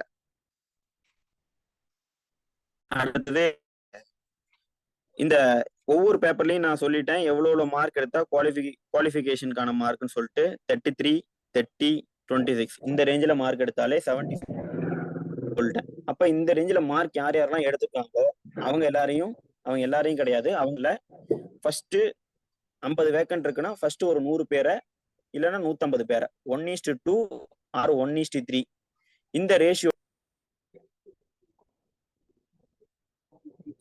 ஆகணும்னா நம்ம என்ன பண்ணணும், இந்த மினிமம் மார்க்ஸ் ஸ்கோர் பண்ணணும். இந்த மினிமம் மார்க்ஸ் ஸ்கோர் பண்றதா நம்ம டார்கெட்டா இருக்கணுமே ஒழிய நம்ம வந்து ஸ்கோர் அதிகமா எடுக்கணும், நம்ம வந்து டாப்பர் ஆகணும்ன்றது நீங்க ஆட்டோமேட்டிக்கா டாப்பர். நீங்க 4 பேப்பரையும் கிளியர் பண்ணீங்கனாலே நீங்க ஆட்டோமேட்டிக்கா டாப்பர் ஆயிருவீங்க. ஏன்னா யாரோ எல்லாம் என்ன பண்ணுவாங்கன்னா பேப்பர் 1னா பேப்பர் 1க்கே ஃபோக்கஸ் பண்ணுவாங்க, பேப்பர் 2னா பேப்பர் 2க்கே ஃபோக்கஸ் பண்றது. கிரிமினல் சைட் ப்ராக்டிஸ் பண்ணா பேப்பர் 2லயே ஃபோக்கஸ் பண்ணுவாங்க. சிவில் சைட் ப்ராக்டிஸ் பண்றாங்கன்னா சிவில் ஓரியன்டட் சப்ஜெக்ட்ஸ் மட்டுமே படிச்சு பேப்பர் 1ல ஃபோக்கஸ்ல இருப்பாங்க. டிரான்ஸ்லேஷன்ல வந்து சில லேக விட்டுருவாங்க, நியூஸ் பேப்பர் படிக்காம எஸ்ஐ ரேட்டிங் சரியா பண்ணாம போயிடுவாங்க. ஸோ 4 பேப்பருக்குமே யார் வந்து ஈக்குவல் வெயிட்டேஜ் கொடுக்குறாங்களோ அவங்க கண்டிப்பா வந்துட்டு வைவாக்கு போயிட முடியும். ஈக்குவல் வெயிட்டேஜ் கொடுத்து யாரெல்லாம் 4 பேப்பர்லயும் அந்த மினிமம் பாஸ் மார்க், MBCBC இருந்தீங்கன்னா ஒரு 30 மார்க், SC/STல இருக்கீங்கன்னா ஒரு 26.25 மார்க் 75க்கு இந்த மார்க் எடுத்தீங்கனாலே நீங்க ஆட்டோமேட்டிக்கா நீங்க வைவாக்கு போயிருவீங்க. வைவாக்கு போனீங்கன்னாங்களே நீங்க செலக்ட் ஆகிறதுக்கான பாசிபிலிட்டிஸ் ரொம்ப அதிகம். ஏன்னா வைவாக்கு போறவங்களோட ரேஷியோவே பாத்தீங்கன்னா எவ்ரி இயர் ரொம்ப கம்மியா இருக்கு. ஸோ வைவா போனாலே ஆட்டோமேட்டிக்கா வந்து நம்ம செலக்ட் ஆகிறதுக்கான சான்சஸ் இருக்கு. வைவா போற அளவுக்கு நம்ம வந்து மீன்ஸை கிளியர் பண்றனாலே நம்ம அந்த அளவுக்கு ஒரு கெப்பாசிட்டி இருக்கக்கூடிய கேண்டிடேட்ஸான்றது வைவா போர்டில் இருக்கவங்களுக்கும் தெரியும். ஸோ வைவா எத்தனை மார்க்குக்காக வைக்கிறாங்க அப்படின்னா வைவான்றது 100 மார்க்கு. 100 மார்க்ல நீங்க மினிமம் வந்து 40 மார்க் ஸ்கோர் பண்ணணும். 40 மார்க் ஸ்கோர் பண்றது ரொம்ப டஃப்பான விஷயம்லாம் இல்லை. நீங்க நார்மலா ஓரளவுக்கு நீங்க இது வரைக்கும் மெயின்ஸ் ப்ரிப்பரேஷன், ப்ரிலிம்ஸ் ப்ரிப்பரேஷன்லாம் தாண்டி தான் வைவாக்கு வந்திருப்பீங்க. அப்படின்ற போதே நீங்க எல்லா லாஸையும் ஓரளவுக்கு நீங்க கிராஸ்பா வந்து ஓரளவுக்கு வச்சிருப்பீங்க. அதே மாதிரி எஸ்ஏ ரைட்டிங் பேப்பருக்கு நியூஸ் பேப்பர்ஸும் நிறைய வந்து படிச்சு அப்டேட்ல தான் இருப்பீங்க. ஸோ உங்களுக்கு இந்த வைவாக்கு அவங்க என்ன எதிர்பார்ப்பாங்களோ அந்த நாலேஜ் எல்லாமே நம்ம மெயின்ஸை ப்ராப்பராக படிச்சிருந்தோம்னா ஆட்டோமேட்டிக்காக கிடைச்சிருக்கும். ஸோ அதை வச்சு நீங்கள் வைவா அட்டன் பண்ணீங்க அப்படின்னா நீங்கள் கண்டிப்பாக வந்து வைவாலையும் 40 மார்க்ல நல்ல மார்க்கே ஸ்கோர் பண்ணி ஈஸியாக வந்து கிளியர் பண்ணலாம். ஸோ இதுதான் வந்து வைவாக்கான ஸ்ட்ராட்டஜி. வைவான்றது நத்திங். நீங்கள் ப்ரிலிம்ஸ்க்கு மெயின்ஸுக்கு எந்த படிச்சீங்களோ அதை படிச்சதை போயிட்டு கான்ஃபிடென்ட்டாக போயிட்டு நீங்கள் வைவால வந்து எக்ஸ்பிரஸ் பண்ணிட்டீங்க, கான்ஃபிடென்ட்டாக பண்ணுறீங்க அப்படின்னா அதுவே போதும். இதுதான் வந்துட்டு வைவாக்கான ஸ்ட்ராட்டஜி. ஸோ இன்னைக்கு செஷனை வந்து நான் வந்துட்டு இந்த டிஸ்ட்ரிக்ட் ஜட்ஜ் எக்ஸாமோட ஸ்ட்ராட்டஜியோட நான் நிறுத்திடலாம்னு நினைக்கிறேன். ஏன்னா இதுவே நம்ம அரௌண்ட் வந்து 1 hour ஆயிடுச்சு. ஸோ அனதர் 1 hour வந்து நம்ம ஏபிபி எக்ஸாமுக்கான ஸ்ட்ராட்டஜிக்குள்ள போறது வந்து இன்னும் ஒரு 1 hour லென்த்தியா இருக்கும்னு நினைக்கிறேன். ஸோ ஏபிபி எக்ஸாமோட ஸ்ட்ராட்டஜி நான் இன்னொரு session sir opportunity Arasakumar sir கொடுத்தாருன்னா கண்டிப்பா நான் நெக்ஸ்ட் செஷன்ல நான் வந்து ஏபிபியோட ஸ்ட்ராட்டஜி வந்து கிளியரா சொல்லிடுறேன். இப்போ நான் ஏபிபியில உங்களுக்கு வேற ஏதாவது எனி அதர் டவுட்ஸ் இருக்கான்னு வந்து எல்லாரும் வந்து அன்மியூட் பண்ணிட்டு கேளுங்க. யாருமே சேட் பாக்ஸ்ல வந்துட்டு போடாதீங்க. சேட் பாக்ஸ்ல போட்டா நேற்று மாதிரி நிறைய சேட்ஸ் வந்து வந்துருது. ஸோ ஷார்ட்டா யார் கொஸ்டின் கேட்குறீங்களோ ஒரு 5 to 10 கொஸ்டின்ஸ் மட்டும் நோட்டிபிகேஷன் இல்லாம ப்ரிப்பரேஷன் ஓரியன்டா ஏதாவது டவுட்ஸ் இருந்துச்சுன்னா கேட்கலாம். அதுக்கு முன்னாடி நான் வந்துட்டு ஜட்ஜ்மெண்ட்ஸ் இது வரைக்கும் வந்து டிஸ்ட்ரிக்ட் ஜட்ஜ் எக்ஸாம்ல எந்த பேஸ்ல கேட்கறாங்க அப்படின்றத நான் சொல்லிடுறேன். எல்லாமே ட்ரையல் கோர்ட்ல ரெகுலரா ஃபாலோ பண்ற இதுதான் கேட்கறாங்க. அதே மாதிரி நான் முன்னாடியே சொன்னேன், ட்ரையல் கோர்ட் ஜட்ஜ்மெண்ட்டும் படிக்கணும். ஜட்ஜ்மெண்ட் ரைட்டிங் பேப்பருக்கு ட்ரையல் கோர்ட்ல வந்து எப்படி அப்ரிசியேஷன் ஆஃப், ஏன்னா ட்ரையல் கோர்ட்டோட ஜட்ஜ்மெண்ட் தான் நம்ம எழுதுற மாதிரி மோஸ்ட்லி கேட்கறாங்க. அதனால ட்ரையல் கோர்ட்டோட ஜட்ஜ்மெண்ட்ஸையும் ட்ரையல் கோர்ட்டோட இன்ட்ரி மாடல்ஸ்லையும் கோர்ட்ஸ் வெப்சைட்ல போய் டவுன்லோட் பண்ணி படிச்சுக்கோங்க. கோர்ட்ஸ் வெப்சைட்லயே எல்லா இன்ட்ரி மாடலும் வந்துட்டு உள்ள இருக்கும். எல்லா ஜட்ஜ்மெண்ட் சிவில் அண்ட் கிரிமினலுக்கு உள்ள இருக்கும். உங்களுக்கு எந்த ஜட்ஜ் வந்துட்டு பிடிச்சிட்டு இருக்கோ இல்லை வந்து எந்த ஜட்ஜ் உங்களுக்கு வந்து ரீசெண்ட் ஜட்ஜ்மெண்ட்டா வந்து கொடுக்குறாங்கன்ற ட்ரையல் ஜட்ஜஸ் உங்களுக்கு வந்து ஏன்னா ப்ராக்டிஸ்ல இருக்கவங்க தான் இந்த டிஸ்ட்ரிக்ட் ஜட்ஜ் எல்லாமே எழுத போறீங்க. ரீசெண்ட் ஜட்ஜ்மெண்ட்டை எந்த ட்ரையல் ஜட்ஜ் கொடுக்குறாங்க, உங்க கோர்ட்ல இருக்க எந்த ஜட்ஜ் கொடுக்குறாங்க உங்களுக்கு வந்து ரொம்ப இன்ட்ரெஸ்டா இருக்கும் அவரோட ஜட்ஜ்மெண்ட்ஸ் படிக்கவே அப்படின்னு இருக்கும். அந்த மாதிரி ஜட்ஜ்மெண்ட்ஸை நீங்க ரெகுலரா எடுத்து ஃபாலோ பண்ணீங்கன்னா நீங்க ட்ரையல் ஜட்ஜ்மெண்ட்டையும் நீங்க ஈஸியா வந்து ட்ரையல் கோர்ட் ஜட்ஜ்மெண்ட்டையும் தெரிஞ்சு வச்சுக்கலாம். என்ன ட்ரையல் கோர்ட் ஜட்ஜ்மெண்ட்டை ஃபாலோ பண்ணும்போது என்ன மிஸ்டேக் பண்ணிடக்கூடாதுன்னா ஃபுல்லா நம்ம படிக்கணும்னு அவசியம் கிடையாது. ட்ரையல் கோர்ட் ஜட்ஜ்மெண்ட்டை எதுக்காக எடுத்துக்கணும்னா இஷ்யூஸ்க்கு அப்புறம் இருக்கக்கூடிய பார்ட் அதை எப்படி டிஸ்கஸ் பண்றாங்க, இதை தான் நம்ம வந்து எப்படி அதை டிஸ்கஸ் பண்றாங்கன்னா நம்ம தெரிஞ்சுக்கணும். சார்ஜஸ் ஃப்ரேம் பண்ணிட்டு பாயிண்ட் ஃபார் டெட்டர்மினேஷன் எழுதிட்டு எப்படி பாயிண்ட்ஸை டிஸ்கஸ் பண்றாங்க கிரிமினல் ஜட்ஜ்மெண்ட் ரைட்டிங்ல, இதுதான் மெயினா நம்ம தெரிஞ்சுக்கணும். இது ஓரியன்டா நீங்க வந்து ரெடி ஆகிக்கணும். எந்தெந்த மாதிரி கொஸ்டின்ஸ்லாம் வந்து சிவில்ல கேட்டிருக்காங்க அப்படின்னா ஐஏஎஸ்ல பாத்தீங்கன்னா இதுக்கு முன்னாடி இந்த இருக்கக்கூடிய கொஸ்டின்ஸ்ல அப்பாயின்மெண்ட் ஆஃப் ரிசீவர், அடுத்தது பாத்தீங்கன்னா rejection of plaint, order 7 rule 11ல கேட்டிருக்காங்க என்ட்ரி மாடல் எழுத சொல்லி. அடுத்தது original petition under section 34 of arbitration and conciliation act.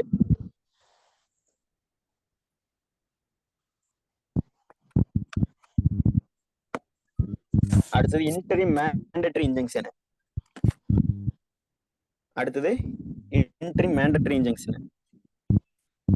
So இந்த மாதிரி கொஸ்டின்ஸ்லாம் வருது. நீங்க கொஸ்டின்ஸ் அப்படியே பார்த்துக்கோங்க. அடுத்தது இன்ட்ரி மாடல்ஸ் கிரிமினல் கேஸ்ல பொறுத்த வரைக்கும் கிரிமினல் மிஸ்செலேனியஸ் ஆர்டர்ஸ் என்னென்னலாம் கேட்குறாங்க அப்படின்னா செக் கேஸ்ல வந்து ஏஜ் ஆஃப் இங்க் கண்டுபிடிக்க சொல்லி டைரக்ஷன் கேட்கறது, ஹேண்ட் ரைட்டிங் எக்ஸ்பர்ட்டுக்கு வந்து அனுப்ப சொல்லி செக்ல இருக்கக்கூடிய சிக்னேச்சர் வந்து கம்பேர் பண்றதுக்கு ஹேண்ட் ரைட்டிங் எக்ஸ்பர்ட்டுக்கு அனுப்புறது. அடுத்தது சார் உங்க வாய்ஸ் லைட்டா பிரேக் ஆகுது சார். Okay sir, okay. எப்பல இருந்து சார் இப்போ கேக்குதுங்களா? சார் லாஸ்ட் 1 minute 1 minute-ஆவா? Yes sir. இன்ட்ரி மாடல் சொல்ல ஆரம்பிச்சதுல இருந்தோ கேக்குது பட் லைட்டா கேக்குது. Yes sir. இப்போ கேக்குதுங்களாங்க சார்? எஸ் சார் கண்டினியூ பண்ணுங்க சார். Okay sir. ஸோ இதுதான் இந்த என்னென்ன இன்ட்ரி மாடல்ஸ் கேட்குறாங்கன்றது நீங்க கொஸ்டின் பேப்பர் எடுத்து பார்த்தாலே தெரிஞ்சுக்கும். அதை ஃபாலோ பண்ணிக்கோங்க. ஜட்ஜ்மெண்ட்டும் பாத்தீங்கன்னா மோஸ்ட்லி ஜட்ஜ்மெண்ட் ரைட்டிங் பேப்பர்ஸ் எல்லாமே வந்து செஷன்ஸ் ஓரியன்டட் ஜட்ஜ்மெண்ட்ஸ் தான் கேட்கறாங்க. செஷன்ஸ் ஜட்ஜ்மெண்ட் கேட்கறான்றதுக்காக செஷன்ஸ்ல இருக்கக்கூடிய ஐபிசி ப்ரொவிஷன்ஸ் மட்டும் படிச்சுட்டு போயிடக்கூடாது. செஷன்ஸை தவிர வந்து செஷன்ஸ் ட்ரைபிள் பை செஷன்ஸ் தான் இருந்தாலும் அதில் 302 வந்துச்சுன்னா 302 ஒரு 326 323 அந்த மாதிரி மேஜிஸ்ட்ரேட் அஃபென்ஸும் வந்து சேர்ந்து வரலாம். அப்படின்ற போது நீங்கள் மேஜிஸ்ட்ரேட் அஃபென்ஸும் சேர்ந்து தான் படிச்சாகணும். ஸோ எல்லா ஐபிசியில் இருக்கக்கூடிய எல்லா ப்ரொவிஷன்ஸையும் அதோட இன்கிரீடியன்ஸையும் தரவா படிச்சுக்கோங்க. அது கிரிமினல் ஜட்மெண்ட் ரைட்டிங் எழுதுறதுக்கு உங்களுக்கு ரொம்ப யூஸ்ஃபுல்லாக இருக்கும். எவிடன்ஸ் அப்ரிசியேஷன் கரெக்டாக பண்ணிருங்க கிரிமினல் ஜட்மெண்ட் ரைட்டிங்ல. அதே போல செஷன்ஸ் ஓரியன்ட் அஃபென்ஸ்னா என்ன 304B கேட்குறாங்க, 302 கேட்குறாங்க. அந்த மாதிரி செஷன்ஸ் அஃபென்ஸை கொஞ்சம் நல்லா கிளியரா படிச்சு அந்த ஜட்மெண்ட்ஸ் எல்லாம் செஷன்ஸ் கோர்ட்டோட ஜட்மெண்ட்லாம் கொஞ்சம் நல்லா படிச்சு வச்சுக்கோங்க. சிவில் ஜட்மெண்ட்ல மோஸ்ட்லி பார்ட்டிஸ் அண்ட் சூட் வந்து ரிப்பீட்டடா வந்துட்டு இருக்கு. மற்ற சூட் ஃபார் பொசஷன் வந்திருக்கு. சூட் ஃபார் பொசஷன் எப்படின்னா சூட் ஃபார் பொசஷனுக்காக தாண்டி வந்து அதுல நிறைய சிபிசி ப்ரொவிஷன்ஸ் அப்ளை பண்ணி எழுதுற மாதிரி ஜட்மெண்ட் ரைட்டிங் பேப்பர் வந்திருக்கு. ஆர்டர் டு ரூல் 2வையும் லிஸ்பெண்டன்ஸ் பர்ச்சேஸை பத்தியும், ஆர்டர் ரூல் 10 வந்துட்டு ஆர்டர் ரூல் 10 கிடையாது, order 7 rule 10 return of plaint பண்ணி அதை திரும்ப வந்து பண்ணோம், திரும்ப வந்து எது வரைக்கும் அப்ளிக் ஆகும், ஃப்ரெஷ் கிளைண்ட் வந்து போடலாமா போடக்கூடாதா ரிட்டர்ன் பண்ணப்போ அந்த ஓரியன்டு. ஸோ சிபிசி அப்ளை பண்ணி எழுதுற மாதிரி ஜட்மெண்ட்ஸ் வந்து கேட்டிருக்காங்க சூட் ஃபார் பொசஷன்ல. அதை தாண்டி சூட் ஃபார் பார்ட்டிஸ் வந்து ரெகுலரா வந்து கேட்டுட்டே இருக்காங்க. அதனால சூட் ஃபார் பார்ட்டிஸும் தரவா வச்சுக்கோங்க. அதுல இருந்தா வரும்னு சொல்ல முடியாது. நீங்க எல்லா கைண்ட் ஆஃப் சூட்ஸையும் ட்ரையல் கோர்ட்ல எந்தெந்த சூட்ஸ்லாம் ரெகுலரா யூஸ் பண்றோமோ, டிக்ளரேஷன், இன்ஜங்ஷனு, அடுத்தது பாத்தீங்கன்னா ஸ்பெசிஃபிக் பெர்ஃபார்மன்ஸ் சூட்டு, ஒரு கேன்சலேஷன் ஆஃப் டாக்குமெண்ட்ஸ் கேட்குற சூட்டு, இது மாதிரி ரெகுலரா வந்து கோர்ட்ல என்னென்ன மணி சூட்டு அந்த மாதிரி ரெகுலரா யூஸ் பண்ற சூட்டை வந்து நீங்க நல்லா படிச்சு வச்சுக்கிட்டீங்க அப்படின்னா சிவில் ஜட்மெண்ட் ரைட்டிங் ஈஸியா கிராக் பண்ணிடலாம். அதே மாதிரி ரெகுலரா யூஸ் பண்ணக்கூடிய இன்ட்ரீம் அப்ளிகேஷன்ஸ், அதுக்கு இன்ட்ரீம் ஆர்டர்ஸ் எப்படி எழுதணும். அடுத்தது ரேரா வந்து ஒரு இன்ட்ரீம் ஆர்டர்ஸ் அப்ளிகேஷன் சில வந்து ரொம்ப கண்டெஸ்ட் பண்ணி நடத்துற மாதிரி இருக்கும். அந்த மாதிரி இன்ட்ரீம் ஆர்டர் போடக்கூடிய அப்ளிகேஷன்ஸ் அதோட ஆர்டர்ஸ்லாம் கொஞ்சம் நல்லா பார்த்து வச்சுக்கோங்க. அப்புறம் அப்பீல் ஜட்மெண்ட்ஸும் சிவில் அண்ட் கிரிமினலுக்கு நீங்க கொஞ்சம் பார்த்து வச்சுக்கோங்க. நான் மெயினா சொன்ன சூட்ஸ் எல்லாத்தையும் பார்த்து வச்சுக்கோங்க. இந்த சூட்ஸ்ல இருந்து தான் வரும் கிடையாது. இது வந்து நான் வந்து உங்களுக்கு இல்லஸ்ட்ரேட்டிவா சொன்ன சூட்ஸ். இதை தாண்டியும் வேற சூட்ஸ்லயும் வரலாம். மோஸ்ட்லி நீங்க ட்ரையல் கோர்ட்ல என்னென்ன சூட்ஸ்லாம் நம்ம ரெகுலரா ஃபாலோ பண்ணுவோமோ அந்த சூட்ஸ் எல்லாத்துக்குமே நீங்க வந்து ஜட்மெண்ட் எழுதுறதுக்கு நீங்க வந்து கத்துக்கிறது தான் நல்லது. ட்ரையல் கோர்ட்டோட ஜட்மெண்ட்ஸ் நல்லா படிச்சுக்கோங்க.